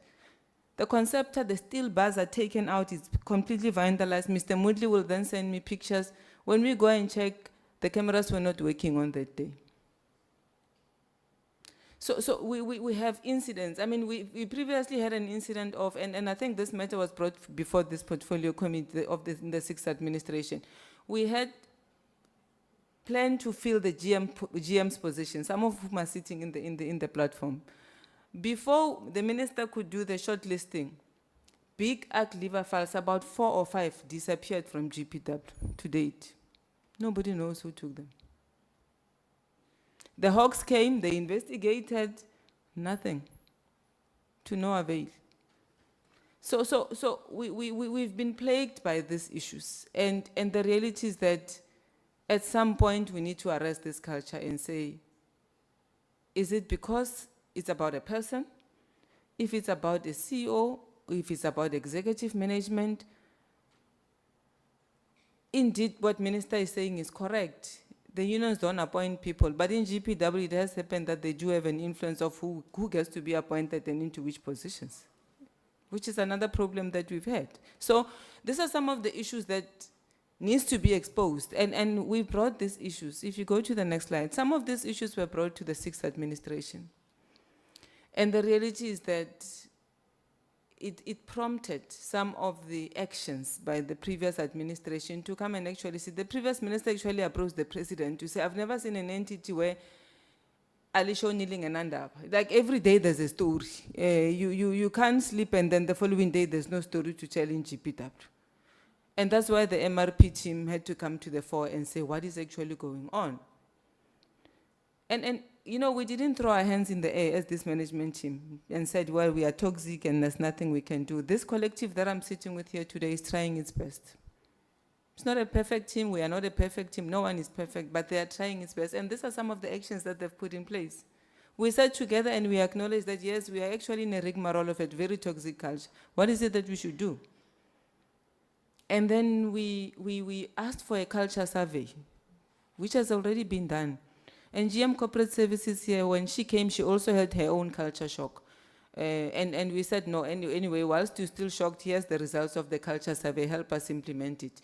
Now she's running with a change management program just to deal and harness this culture so that it doesn't serve as a blockage, so that we can attain progress in the organization. Otherwise, it just becomes a drawback. So she's coordinating change management sessions where labor unions and officials, senior and junior, are involved, so that that input can actually come to the fore and people can start saying, what is it that needs to be done? It is not a secret that the PSA didn't want me to be appointed. It is not a secret. They've been vocal about it. You know, but I liken this to an anecdote of a new daughter-in-law who comes into the family and is not liked by the family members. No matter what you do, you can wash the feet of your mother-in-law, cook for them 3 times a day. You can wash clothes and iron them every day. You'll never be good enough because you've already been stigmatized that you are not wanted. And another person who will come and cook shakalaka with sugar and not clean, sleep, and the mother-in-law cooks for them will be the lovely child. So it's not about a person. I think it should be about the organization and how we respect this entity of the state and make sure that it thrives and it achieves its objectives going forward. I'm not going to go into all of them because some my colleagues will go into them into the future, into detail. I need to mention that during the 6th administration, we have reported some of these issues. And the portfolio committee support was received. And we really appreciate that. Because when they came, they also experienced GPW firsthand. During that visit, the unions told officials, go away. Don't come into the factory. And they left. The chairperson asked the union, please bring the staff in. They didn't. And that was it. So we had to walk them through the empty machines. And I'm happy that this year at least they came. And they brought these issues to the fore so that they can be dealt with. But some of the issues that they're bringing are not new. And I need to stay just at a high level because that section I won't go into in detail.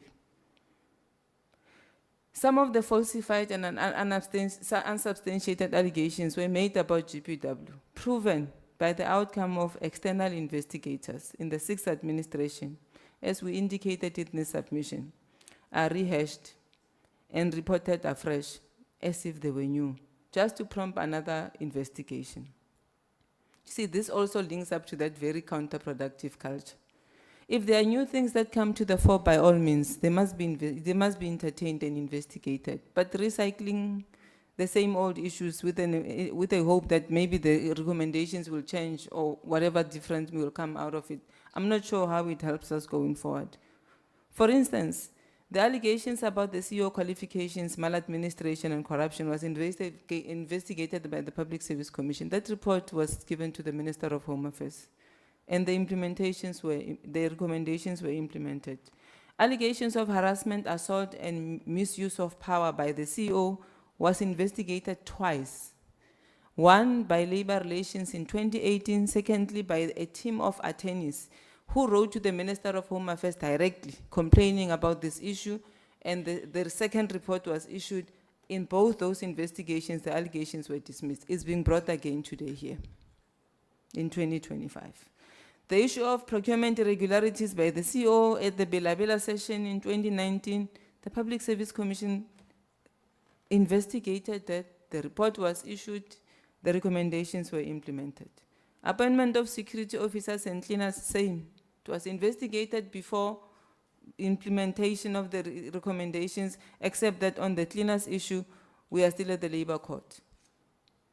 Recruitment irregularities that are being brought here, that they should be investigated again. Nahawi itself, in 2018, as well as in 2019, went to the Public Service Commission. And they came back and said, I might be confusing the years, but it happened twice. They again came back with the recommendations which were implemented. And as members would know, once you implement the recommendations, you have to send back the letter to the Public Service Commission through the Office of the Minister to say, what have you done? And that was done. So the reality is that this is where we stand, honorable members.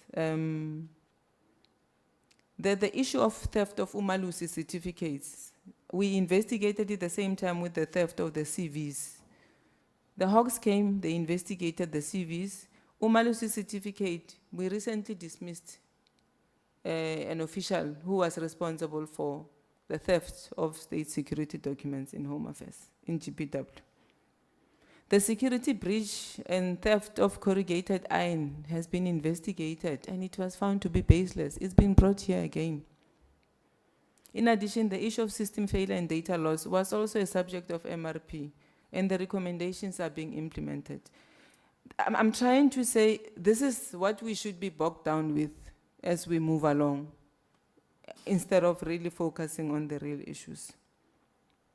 Investigations are always welcome, and I'm not saying by any way that we shouldn't be investigated, because if there's any acts of corruption, maladministration, or any form of misconduct, and across all levels, management, doesn't matter, no one is a holy cow. Everybody must be investigated and be dealt with so that we can expose those issues and people must be dealt with. However, we are cautioning as management that this must be exercised in a manner that investigations do not serve as a distraction or a diversion from the real issues that are plaguing these organizations. There's been many investigations in GPW, many. And recommendations were made and they were implemented. Some of the issues that are being raised here, we responded to them in the 6th administration through parliamentary questions. And they served, before Parliament. But they are being raised again here, so we really need to keep on responding to the same things. Minister in DM came to GPW on the 13th of November, 2024, and we took them through the factory. They actually saw the Bosman as well as the Fisari Street.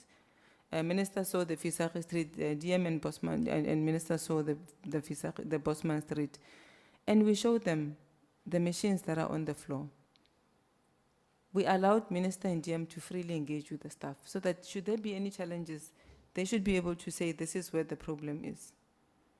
We really need to confirm that as management collective, the oversight role of the Minister, DM, and this Portfolio Committee on Home Affairs will continue to be appreciated because it brings sanity, it helps us to look where perhaps we were not looking, but and to address challenges, but the support is also very necessary.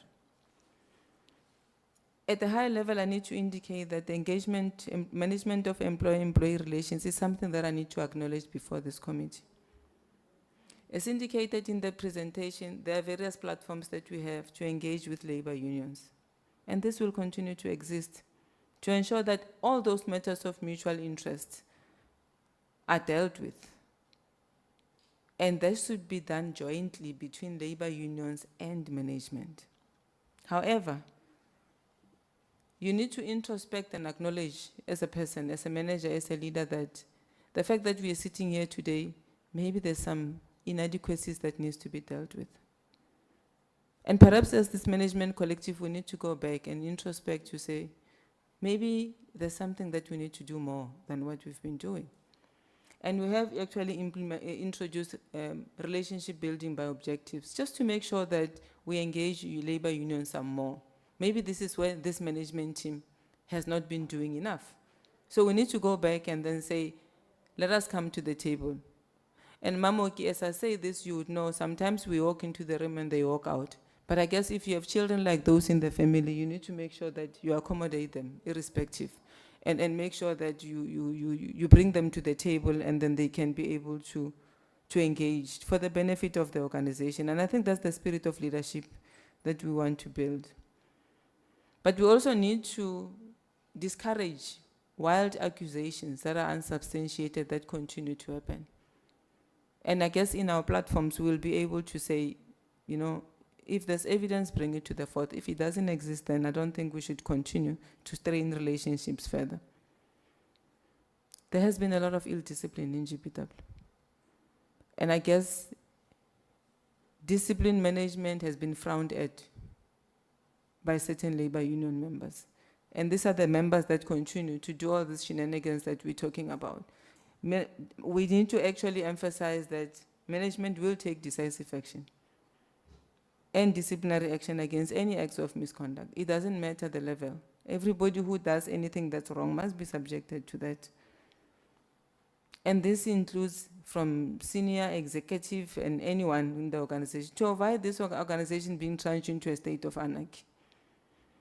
Any suspected acts of sabotage, vandalism, tampering with the machines with an intention to halting the printing of IDs and passports, leading to loss of production time, will be dealt with decisively, because that's what we've been experiencing. Despite these challenges, I need to indicate that GPW has celebrated some gains, which we need to mention here.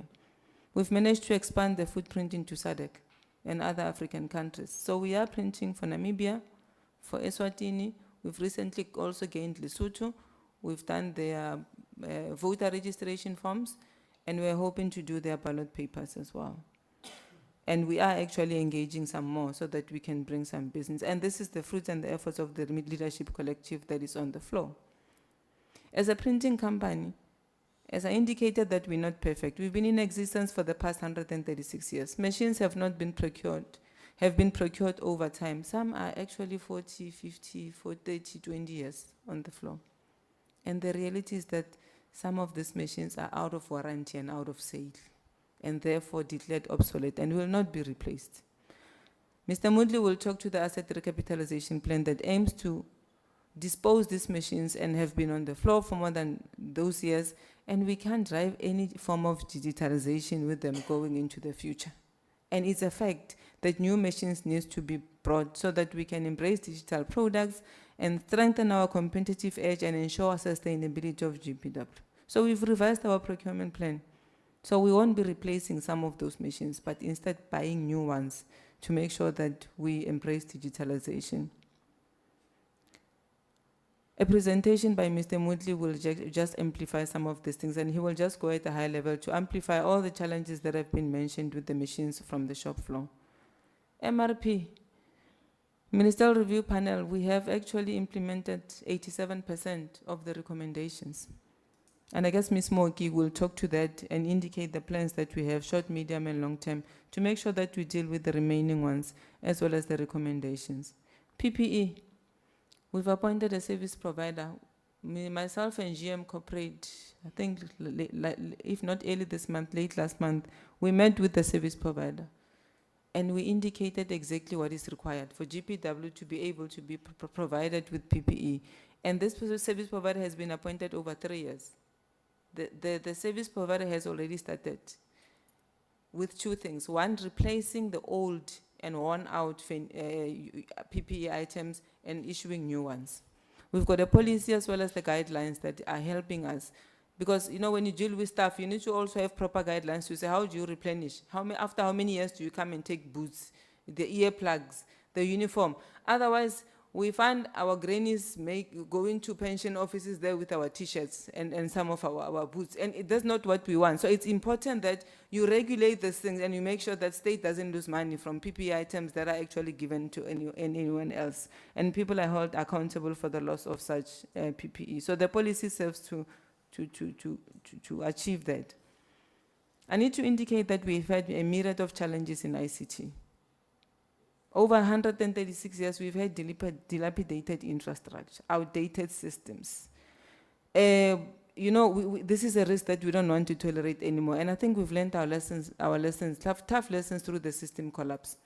After the first system collapse and then the subsequent one, we took a decision that we go into the cloud platforms.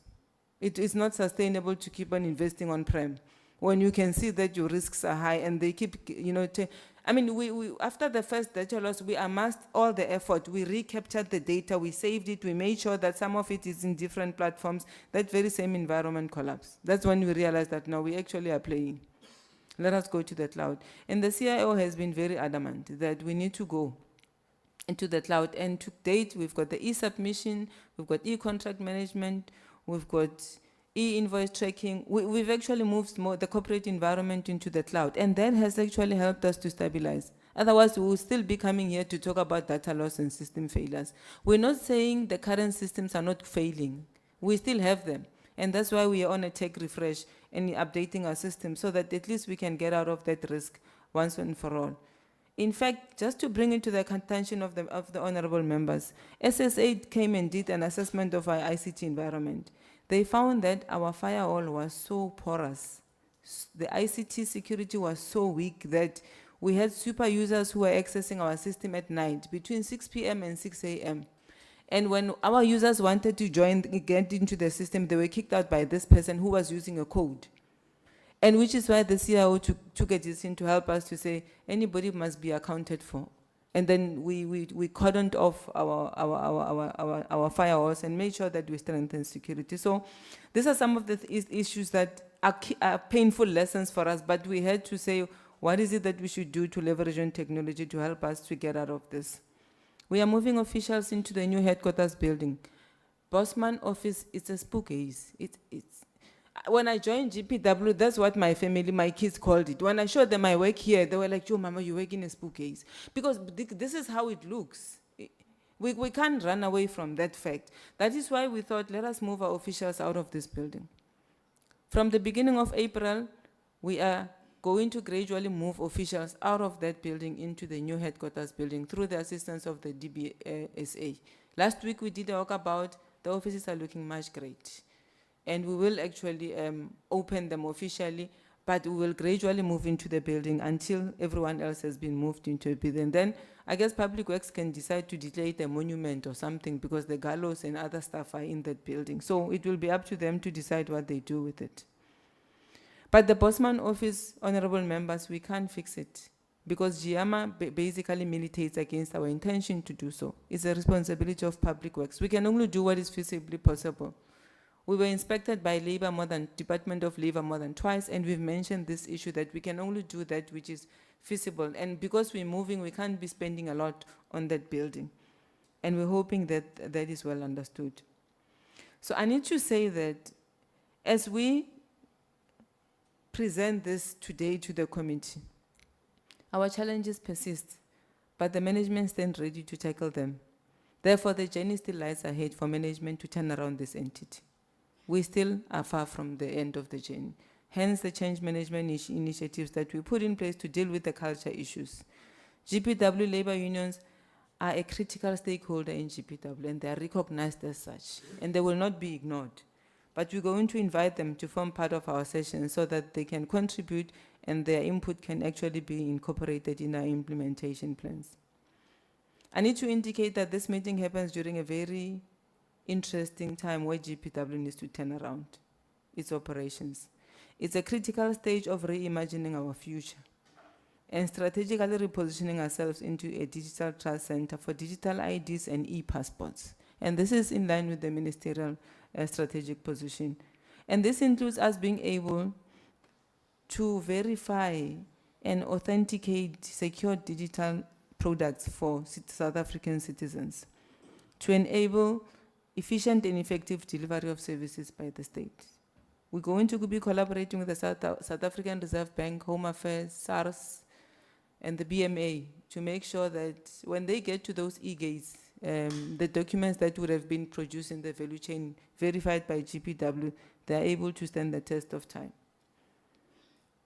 To attain this strategic direction, our organization must be strategically poised to embrace digital transformation, and we are busy digitalizing our business processes.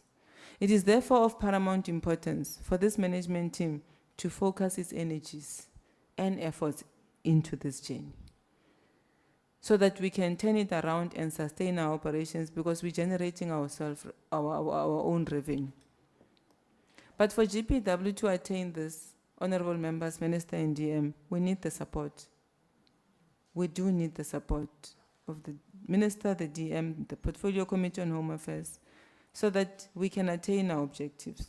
We humbly extend our hand and request support from this committee as we embark on this journey to turn around GPW towards the desired end state, and which is that of being a digital trust center for government.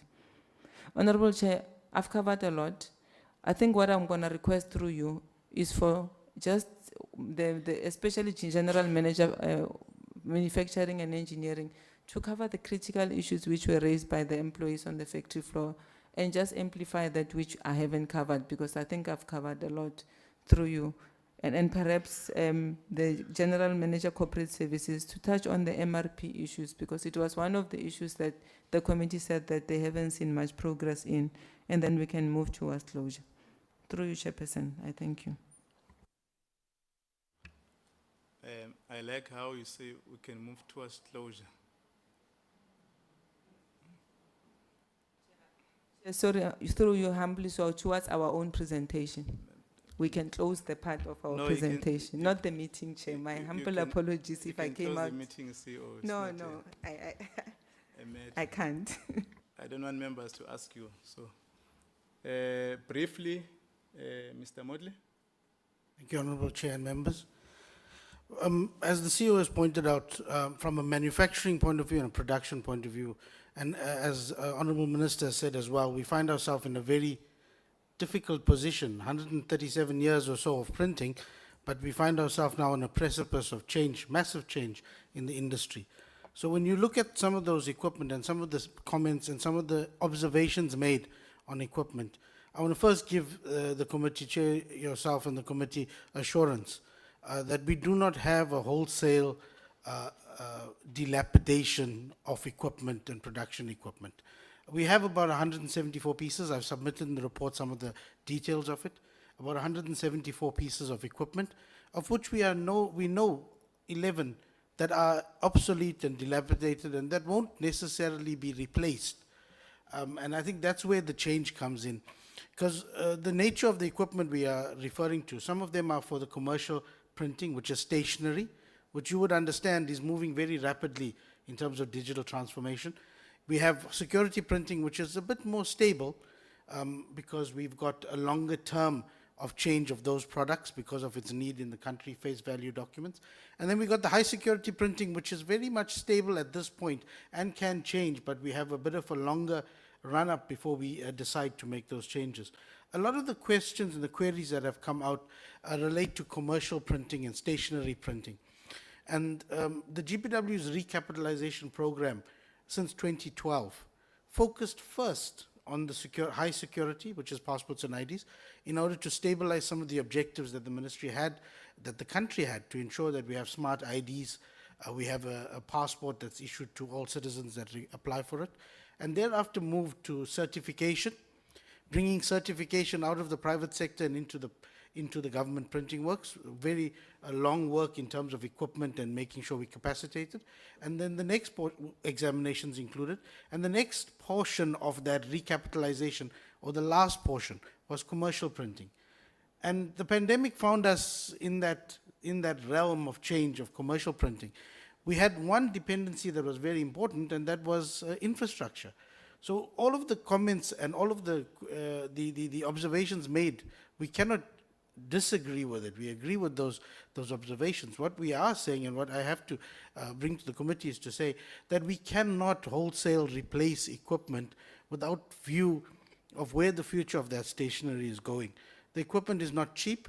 They're quite expensive, and then we would run the risk, if we do not understand the digitization of these products and stationery products in various departmental customers, we'd find ourselves with obsolete or mothballed equipment that we have not recovered or have any return on our investment. So the question is not only about replacing equipment that might be getting old. We attempt through maintenance to extend its useful life as much as possible. We find ourselves in some equipment that it gets to a stage where the agents are no longer available because we've extended the life, we're using it, and we are sweating that asset as much as we can. However, in the future, we might not need that equipment because there is possibility, and a great possibility, of digitalization. So where we stand, I've also submitted that our maintenance efforts, our contracts for maintenance, our support to maintenance of critical high-level equipment. Now, the bottom level of the stationery realm is not unimportant because it runs the business of state, and we cannot ignore it. So while there is digitization efforts in all the departments over the next period, there are still demands and orders that are upon the GPW to produce. In that realm, we find ourselves in a difficult situation of saying, how do we serve the departmental customers with production and those orders that they've placed on us? On the other hand, how we make sure that it's sustainable if we buy an equipment? And that's where the outsourcing matter comes out, and it's a very taboo word to use. But we are outsourcing demand that we cannot satisfy internally.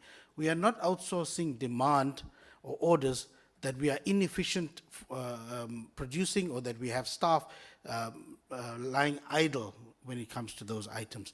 The printing process is not simple. It's not one process. It's multiple processes.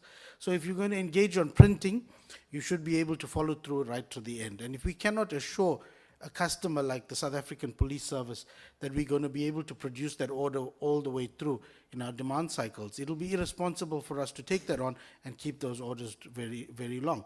So you find, yes, that orders are would be outsourced, but to a limit, it's constrained. It also has a process of being assessed whether it truly can be done in-house within the time required. Now, when it comes to those equipment that we are changing, at the moment we are on the precipice. We are on the verge of a new commercial printing factory premises because of not being able to have those premises over many years through the Department of Public Works, some delays in the master plan project. However, we are on the verge of having that, and we are also on the verge of concluding a new printing press. That brings into production the printing presses, the bookmaking machine, one that I highlighted that we have brought before to say that it's in a box because we cannot use it if it doesn't have a feeding printing press, as well as the other bookmaking line that's existing in the Vesachi Street side that many of the committee have seen when I did do the tour. So this is a process that has to unfold in a new factory premises away from the Bosman Street premises. And then we will be able to focus on the high volume of product orders and then ensure that the other smaller orders are given out to our contracted service providers that are better at it than us. So it's about rationalizing our product stream and being sure that we can have a value for money in what we produce. That's when it comes to equipment. Maintenance, we do not have a concern with maintenance. However, we do concern ourselves with those that cannot have support globally or nationally for older equipment. When it comes to our digital transformation, I have to say to committee and chair and committee that the change of artisans printing ink on paper to the digitized world is a big span. So we have to be cautious that we are not throwing artisans, printing artisans, and physical work, manual work, over the next few years. We have to be cautious about that. We have made the change over the past years from manual work of bookmaking to automated bookmaking. However, we are not talking about digitization or digital printing. We are talking about digitization, which would mean no book or no printing, and in the same breath, no machine. So we have to be cautious on those type of investments. I wanted to just give that foundation in terms of the equipment. We will, over the next period, remove all those obsolete equipment that we'd left because of the expense involved in that old building to take it out. We focused our attention on newer equipment and some other resources than spending those finances on just removal of obsolete equipment. Thank you, Chair. Thank you very much, CEO and Mr. Mutli, for the update and the Minister. Members, I will invite you to comment on the reports. I'll recognize the hand. I'll start with Honorable Mutambi, Honorable Ruos, Honorable Mutisemza, Honorable Ngubane, and Honorable Makhale. In that order. Thank you, Chair. And I should think we need to welcome the input by the Minister, also the report by the CEO.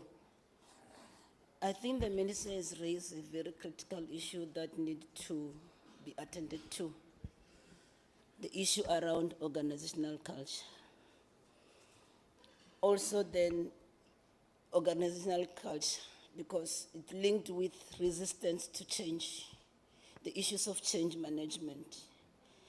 It's a difficult concept, Chair, because in organizations, some people will resist to change. They'll say, this is how we used to do things, and they would like to continue to do things the way they used to do. Also coupled with the issue here, and I'm so happy to hear this issue that the CEO is raising, that matters has been recycled. There's been recycled time and again, and then she's able to give a brief on how these matters were recycled, including also the timeline that has been indicated. But, Chair, there's an issue around managers who are members of the union.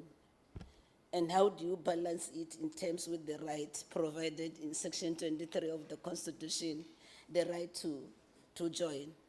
That is an unfettered right to join a union. But then, these managers, they've got the duty also of fidelity towards their employers. And then in an ideal functional environment, you can't be both. You need to choose. That's why it's very important, CEO, to tell us who are these managers, because they might be responsible for the instability. Because they need to choose whether they are management or unions. That's why you see this issue of the high leakage of information, because then you sit in a management meeting, somebody is busy leaking information to the union, and that renders, that organization cannot be governed, because there are two conflicting roles here. The duty of managers is to manage. And then I have difficulty the way I read these reports now that I've also gone through the other reports that were presented before the sixth parliament, wherein now you want to see unions now, they are talking about issues that are purely management issues. And I'm glad that the CEO, you have raised the issue to say, yes, as human beings, sometimes we can falter, and then if we falter, then we can be held accountable for the work that we do. But Minister, I think the task for you is very huge on this one, because then you can't tell the organizational culture, there will always be these issues. Then on what Mr. Modi has just said now, because there's a machine that was alleged that it has been bought, it has never been used. You link it now with the digitalized environment, because some of the machines that you are having there, they're indeed very obsolete. And with time, don't you have a disposal strategy wherein then you can dispose them instead of them sitting there and lying there and we are showing these are the machines that they are not working? Because you should definitely develop a disposal strategy. But if indeed if it's true that there's a machine that was bought, it's either it was not compatible to the work that you were doing. We had a similar situation, I think, with the Prasa trains, if I'm not mistaken. Is it a similar situation? And then what were the consequence management taken against that responsible official? Because when you are shown a machine that is seated for quite some time, it's new, it's bought, I mean, it's raised an alarm to everybody to say that, was the value for money? And then if there's an officials that can be identified to that transgression, if it's a transaction, are we implementing consequence management? Then I should think the issues of the labor forums, bargaining council is very critical here. But I think as long as you have unions that still want to co-manage, it's a recipe for disaster. There will never be any progress. And I think that's the matter. I think, Minister, through your engagement, I think that's where you need to intervene now as the leader of the department, to sit with all these parties. But the core problem here now, we need to know who are these managers, because under such a situation, there can never be an organization wherein then you have managers who sit in management and then at the same time, but they are right without, because they need to choose. It's either I don't attend these management meetings, I'm here with the unions. And then if you're with the unions and you're supposed to do where lies your loyalty? Because your loyalty must lie with the employer. That's what I can say, Chair, to say. I think this is a matter that we need to welcome. And then also, Minister, appreciate the fact that you're attending to this matter, and it should be an ongoing progress report that you submit to us. Thank you, Chair. Thank you, Honourable Mtambi. Honourable Ross. Yeah, thank you, Chair, and thank you for the presentations. Chair, I'm not going to rehash all the allegations. I think we're quite tired of that. But what we observed, and I think, the Minister talks about the need for a culture change. And certainly from what we've seen, even in the Auditor General's report, is that there's quite an issue with consequence management. It seems to be one way or the other. So, for example, I hope that the 1.5 billion rand of previous irregular expenditure has now been dealt with. I think in the last time we saw that, there was a loss control committee that was appointed, and 6 months later they had done nothing about that irregular expenditure of such a significant quantum. And you look at the situation in Bosman, for example, and I think we were all shocked at the working environment. So if we talk about allowing people to work in that environment, especially if you are saying that the machines are obsolete, that's one thing. But then to leave the person in that environment where you can't breathe properly without PPE shows a real lack of care. It really shows a lack of care and consideration, considering that this committee had gone before and pointed out issues where the air conditioner wasn't working. People were working in extreme heat with these printer systems. So it shouldn't be that we as a committee, and it was never raised with this committee. I think that's one of the big concerns that we had. It's fine if you say we've got Bosman Street, there's a lot of machines there that are obsolete, we're trying to work on it, etc. But in a way, I almost feel that it was hidden from the committee, that the whole thing that is going on there. Because if you look at the number of machines, it's 90 out of 176. So more than half of your machines are sitting there. You say that 11% are obsolete, but we go there and it's literally people sitting around. There's somebody standing there with glue and dipping the book in the glue and sticking it together like we're in the Dark Ages. So I'm really concerned just about the lack of care and consideration for the employees. Those employees, if those machines are going to be mothballed, should be reallocated. So what I would have liked, Chair, was we went to look at these machines. These machines were in different states of disrepair. We hear that 11% of them are discontinued, but that still leaves about 70 machines that are not discontinued. So now those machines are not operating, the persons are sitting there, and work is being outsourced. So we need to understand the extent of that. I think it's responsible oversight to say, why are people sitting around? Why are they sitting around in such shocking circumstances? They could be relocated to an office somewhere and helping to do any menial task or whatever other task they might be able to do, but at least not be sitting in that situation if they are literally sitting there. I mean, one of the persons said that they come to work every day, they make a cup of tea, and they go and sit there by their machine and they listen to the radio all day. And they've been doing that for the last 3 years. So, at some point in time, that should come to the attention of the executive authority in that organization.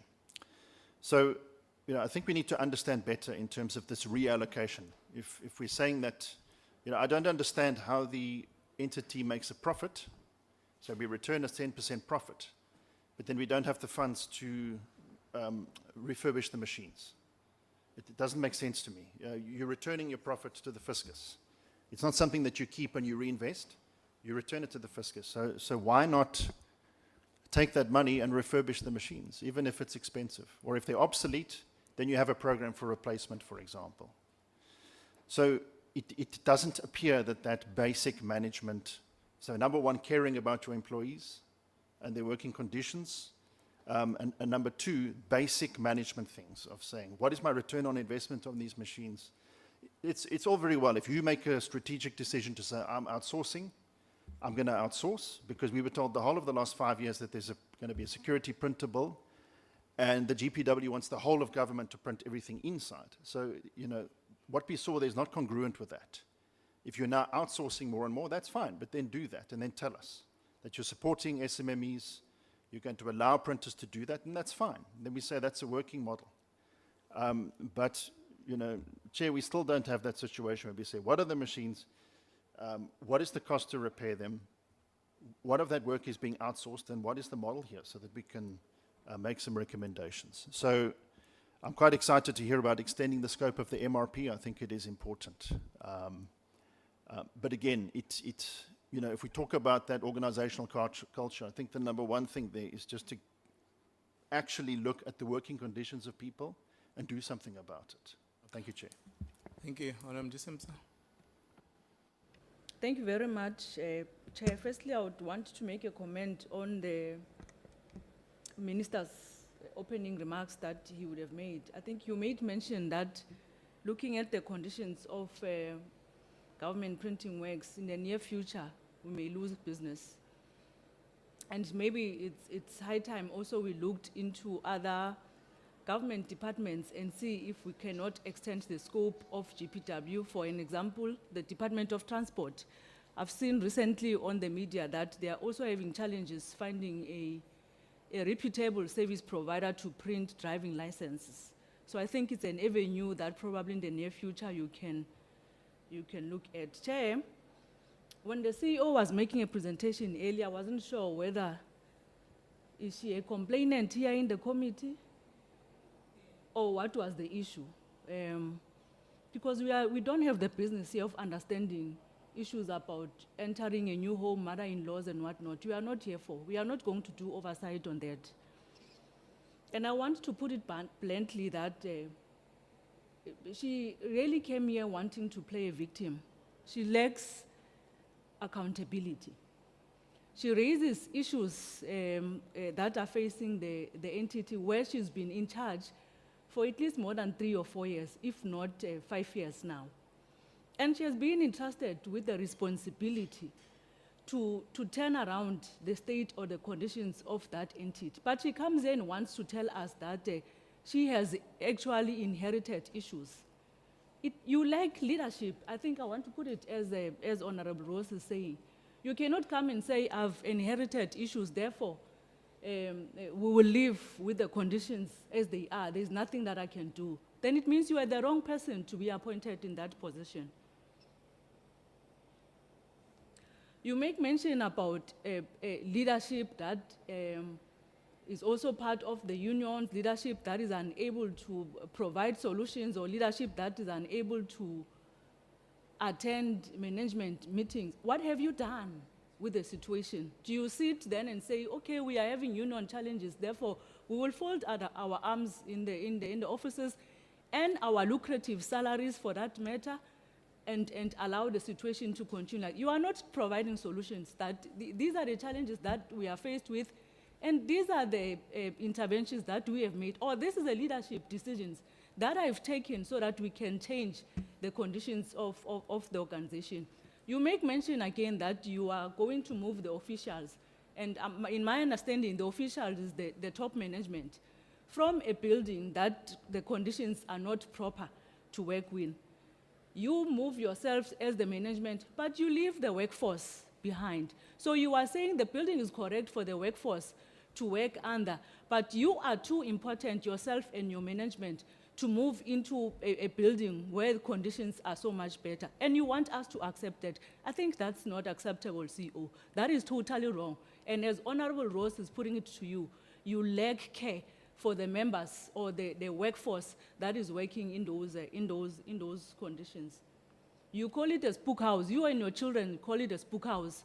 Then you are saying the members or the workforce must work in a spook house. You are not coming with solutions on the interventions that you want to make, or if you found conditions like that. For the past 3-4 years, what have you done to change the conditions? When we went to do an oversight, part of what was glaring for me as a woman was the conditions of the ablutions there, the toilets, the mere toilets.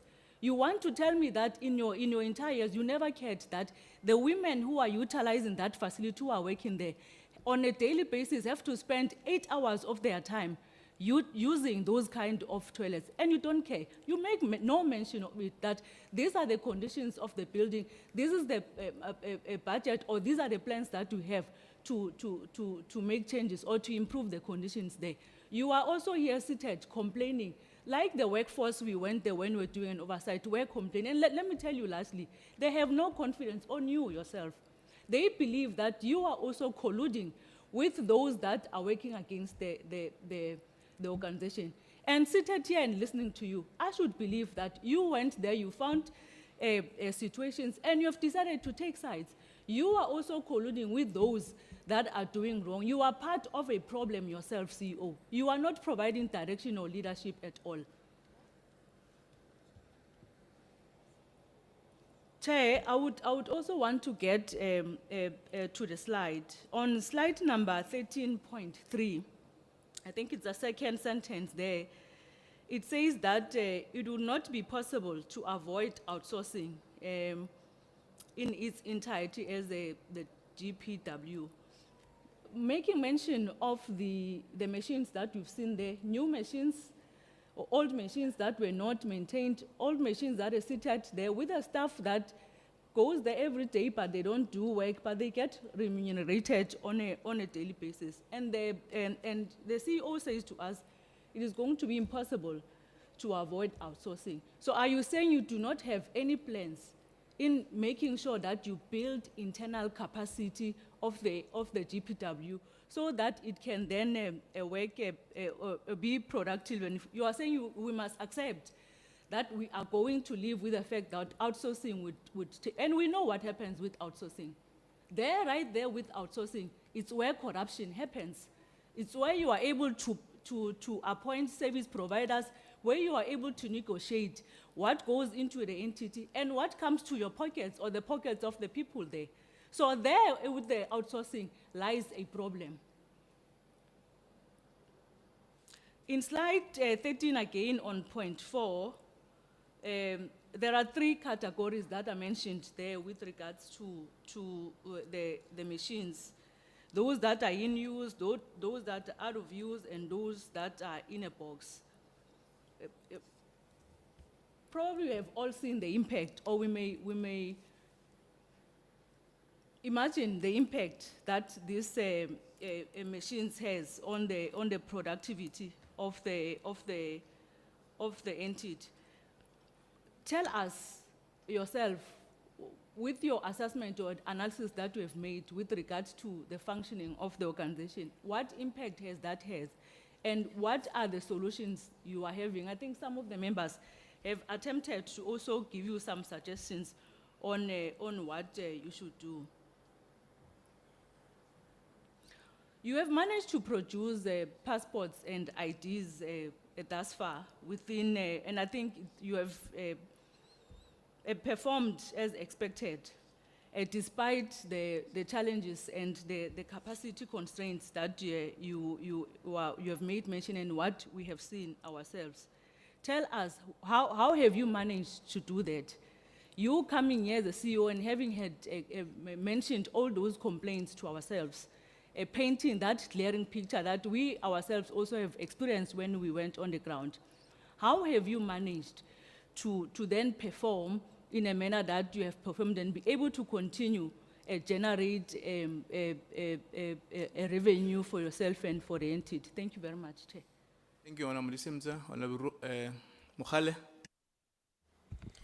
Thank you very much, Honorable Chairperson. I think my colleagues have pretty much covered a lot of issues that I had also wanted to raise, but I want to emphasize on this, Chairperson. We must be really worried when there is an attempt, I will call it an attempt, to hollow out the capacity of the state, to render the state incapable, as we are seeing in this instance. GPWU is a very important entity, and it generates revenue for the state, and it's important that we keep it that way. So any attempt aimed at sabotaging that, whether it's deliberate or whatever we can call it, but it's something that we should never accept, Chairperson, that we can be sitting here and we are told that functions will be outsourced, and currently we're told is a 10% over 5 years. Probably after 5 years it will be 20%, and after that it will be 100% outsourced. So we must stop it, nip it in the bud, Chairperson, before it destroys this very important entity that is generating a lot of money. I think, Chairperson, there's a need to intervene, like the previous colleague has stated. The CEO is not really giving us confidence here in terms of the responses and the presentation that she has made. So I think there's an urgent need to really zoom in into that space, Chair, and arrest the issues that are plaguing that institution. But the issue of outsourcing, as the EFF, we are fundamentally opposed to that, and we're not going to accept it. We want GPWP Minister to be profitable. We want GPWP to print our ballot papers, to be the go-to printer for all government departments. So we can't be told about outsourcing. So whatever sabotage that is going on there, whether it's deliberate, intentional or not, it must be addressed. It must be severely dealt with. Thank you very much, Chair. Thank you, Honorable Mukhale. Honorable Ngubane. I see a hand of Honorable Mtolo.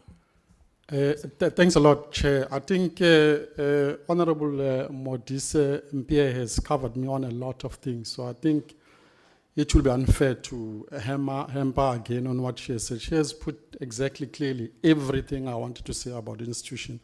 So, Chair, I will say little because I think she's covered everything. The presentation was not supposed to be the kind of presentation we received today. The presentation was supposed to be a presentation of how far, as a CEO, have I done since portfolio committee was there doing oversight? What have I done on identified problems?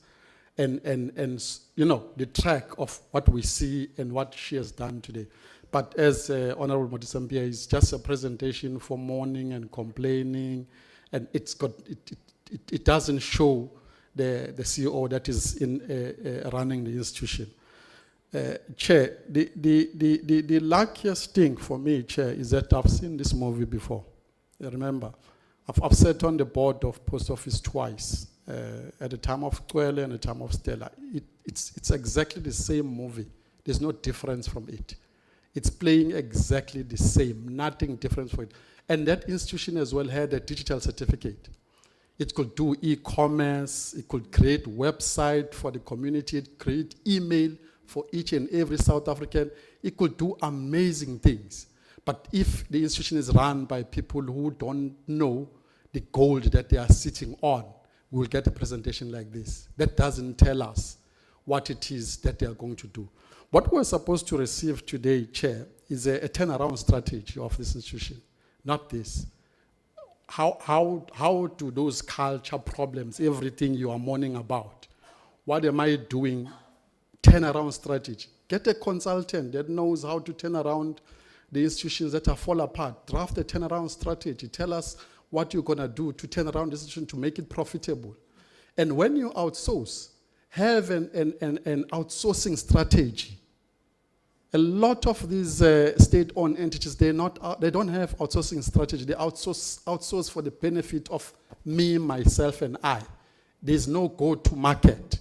So they're just outsourcing because, you know, it's an issue, Chair, I will talk about, a duct tape of 150 Rand. When you go to the shop, it's 10 Rand. You can see what is it outsourcing is going to.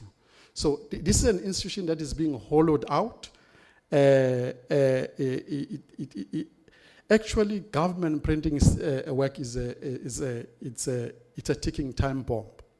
If the minister does not make a drastic decision about the institution, we don't have to look far. We have to look at the post office. So it's going the same route, Chair. And I beg you, Chair, let's make sure that we save the institution quick and fast.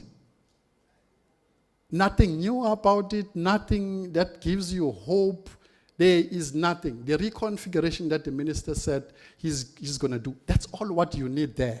Reconfigure the institution, change everything about the institution. Because you can see, we were there when we were listening to an employee that has around about over 20 years experience. He was trained in Europe.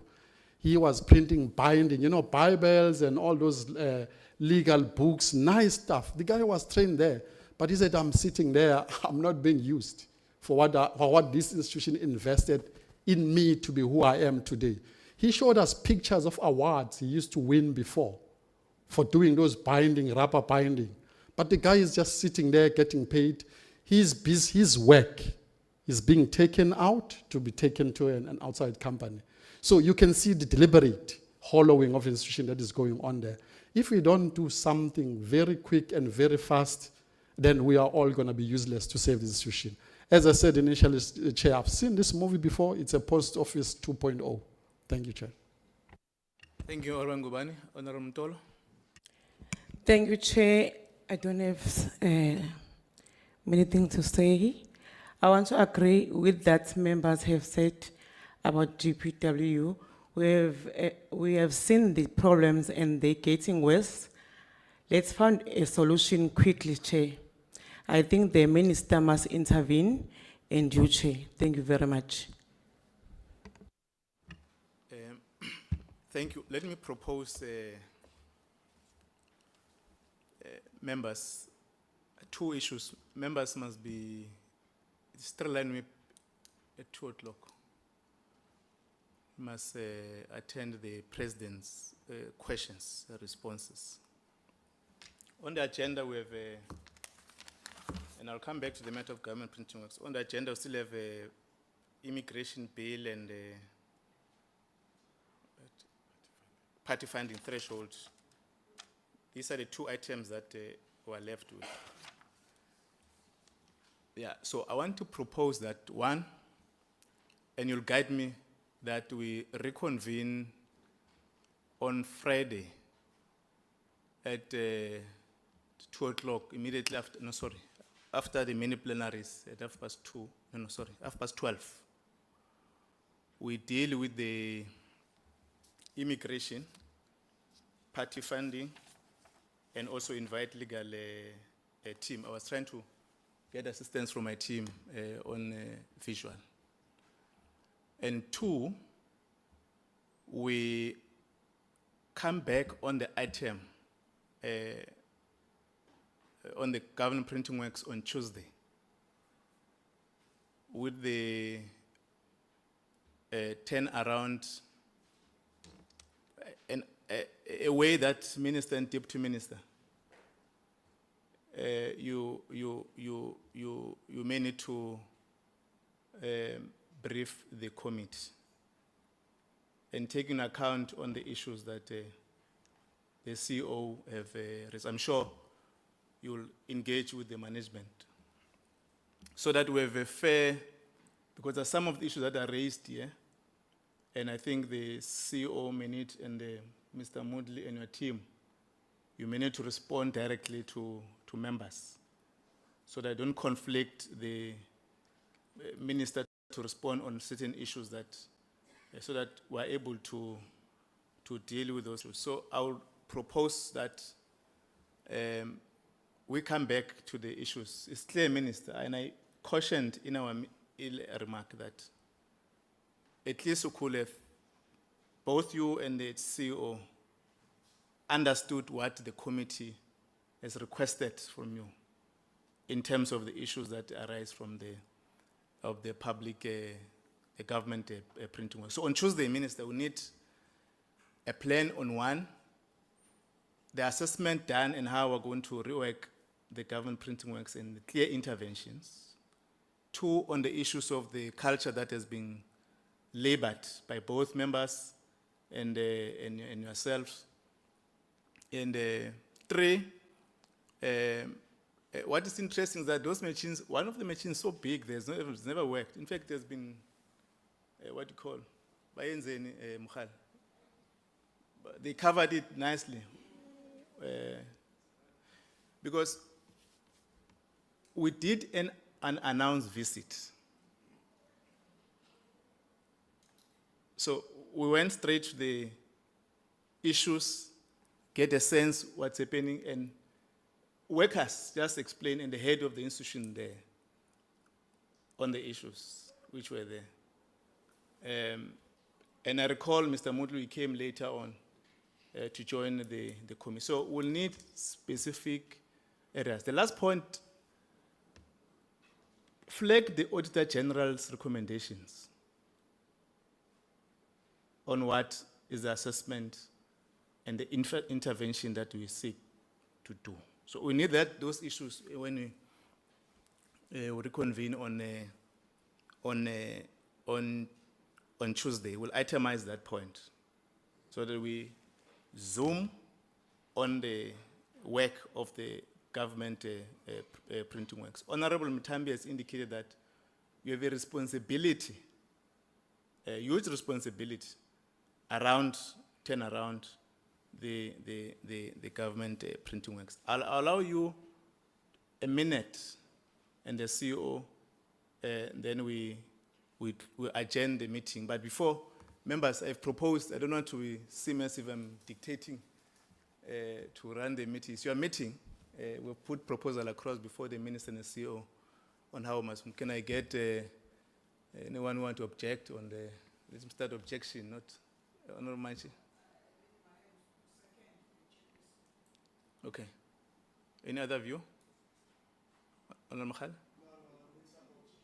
Okay. So agreeing that we'll stand off the meeting, and I know you're ready, Mr. Advocate Malekate and Mr. Matsaung and our legal team to assist us to respond to those issues. Minister, and then no, let me start with the CEO and the minister. If there's a matter that you need to deal with, or you can deal with when you come back on Tuesday.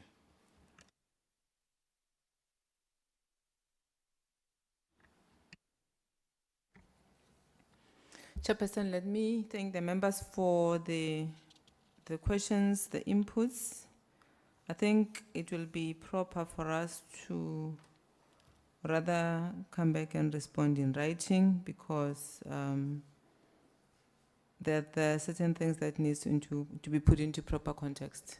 So rather, let us come back with that response so that we can then be afforded that opportunity to respond. I think the brief we got was that we respond to what is raised. And I think I need to mention this very clearly. We were responding to what has been raised, and had it been clearer that beyond that, we then need to then say what is the turnaround strategy, something that we've included in our APP as well as the SP for the MGDP. It's something that can be pulled out and presented. But this one was a pure response to what has been raised from the proper floor, but the turnaround strategy does exist and the vision into the future. Thanks. Minister, before you report, if you carefully listen to the committee, is that they don't accept the report. And we want to assist also members and your stakeholders, including the IEC, BMA, Government Printing Works, that when you're invited to a committee meeting here in Cape Town, it's costs.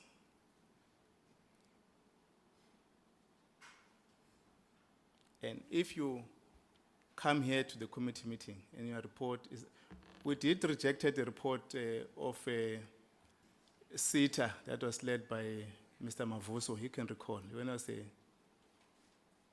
acting DG. He was given a report by CETA, he came and report. We rejected, even that, I don't think it even wasted 10 minutes around that report.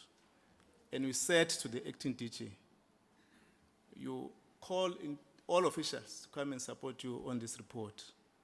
You're going back with the view that this report doesn't reflect what we think it's cost in terms of the flying members. It doesn't interest us to see everybody here, and there's no work that has been done. So we need to be raising that point. That is a direction that I think we need to move on. Minister. Thank you very much, Chair, and thanks to the presenters and for the comments.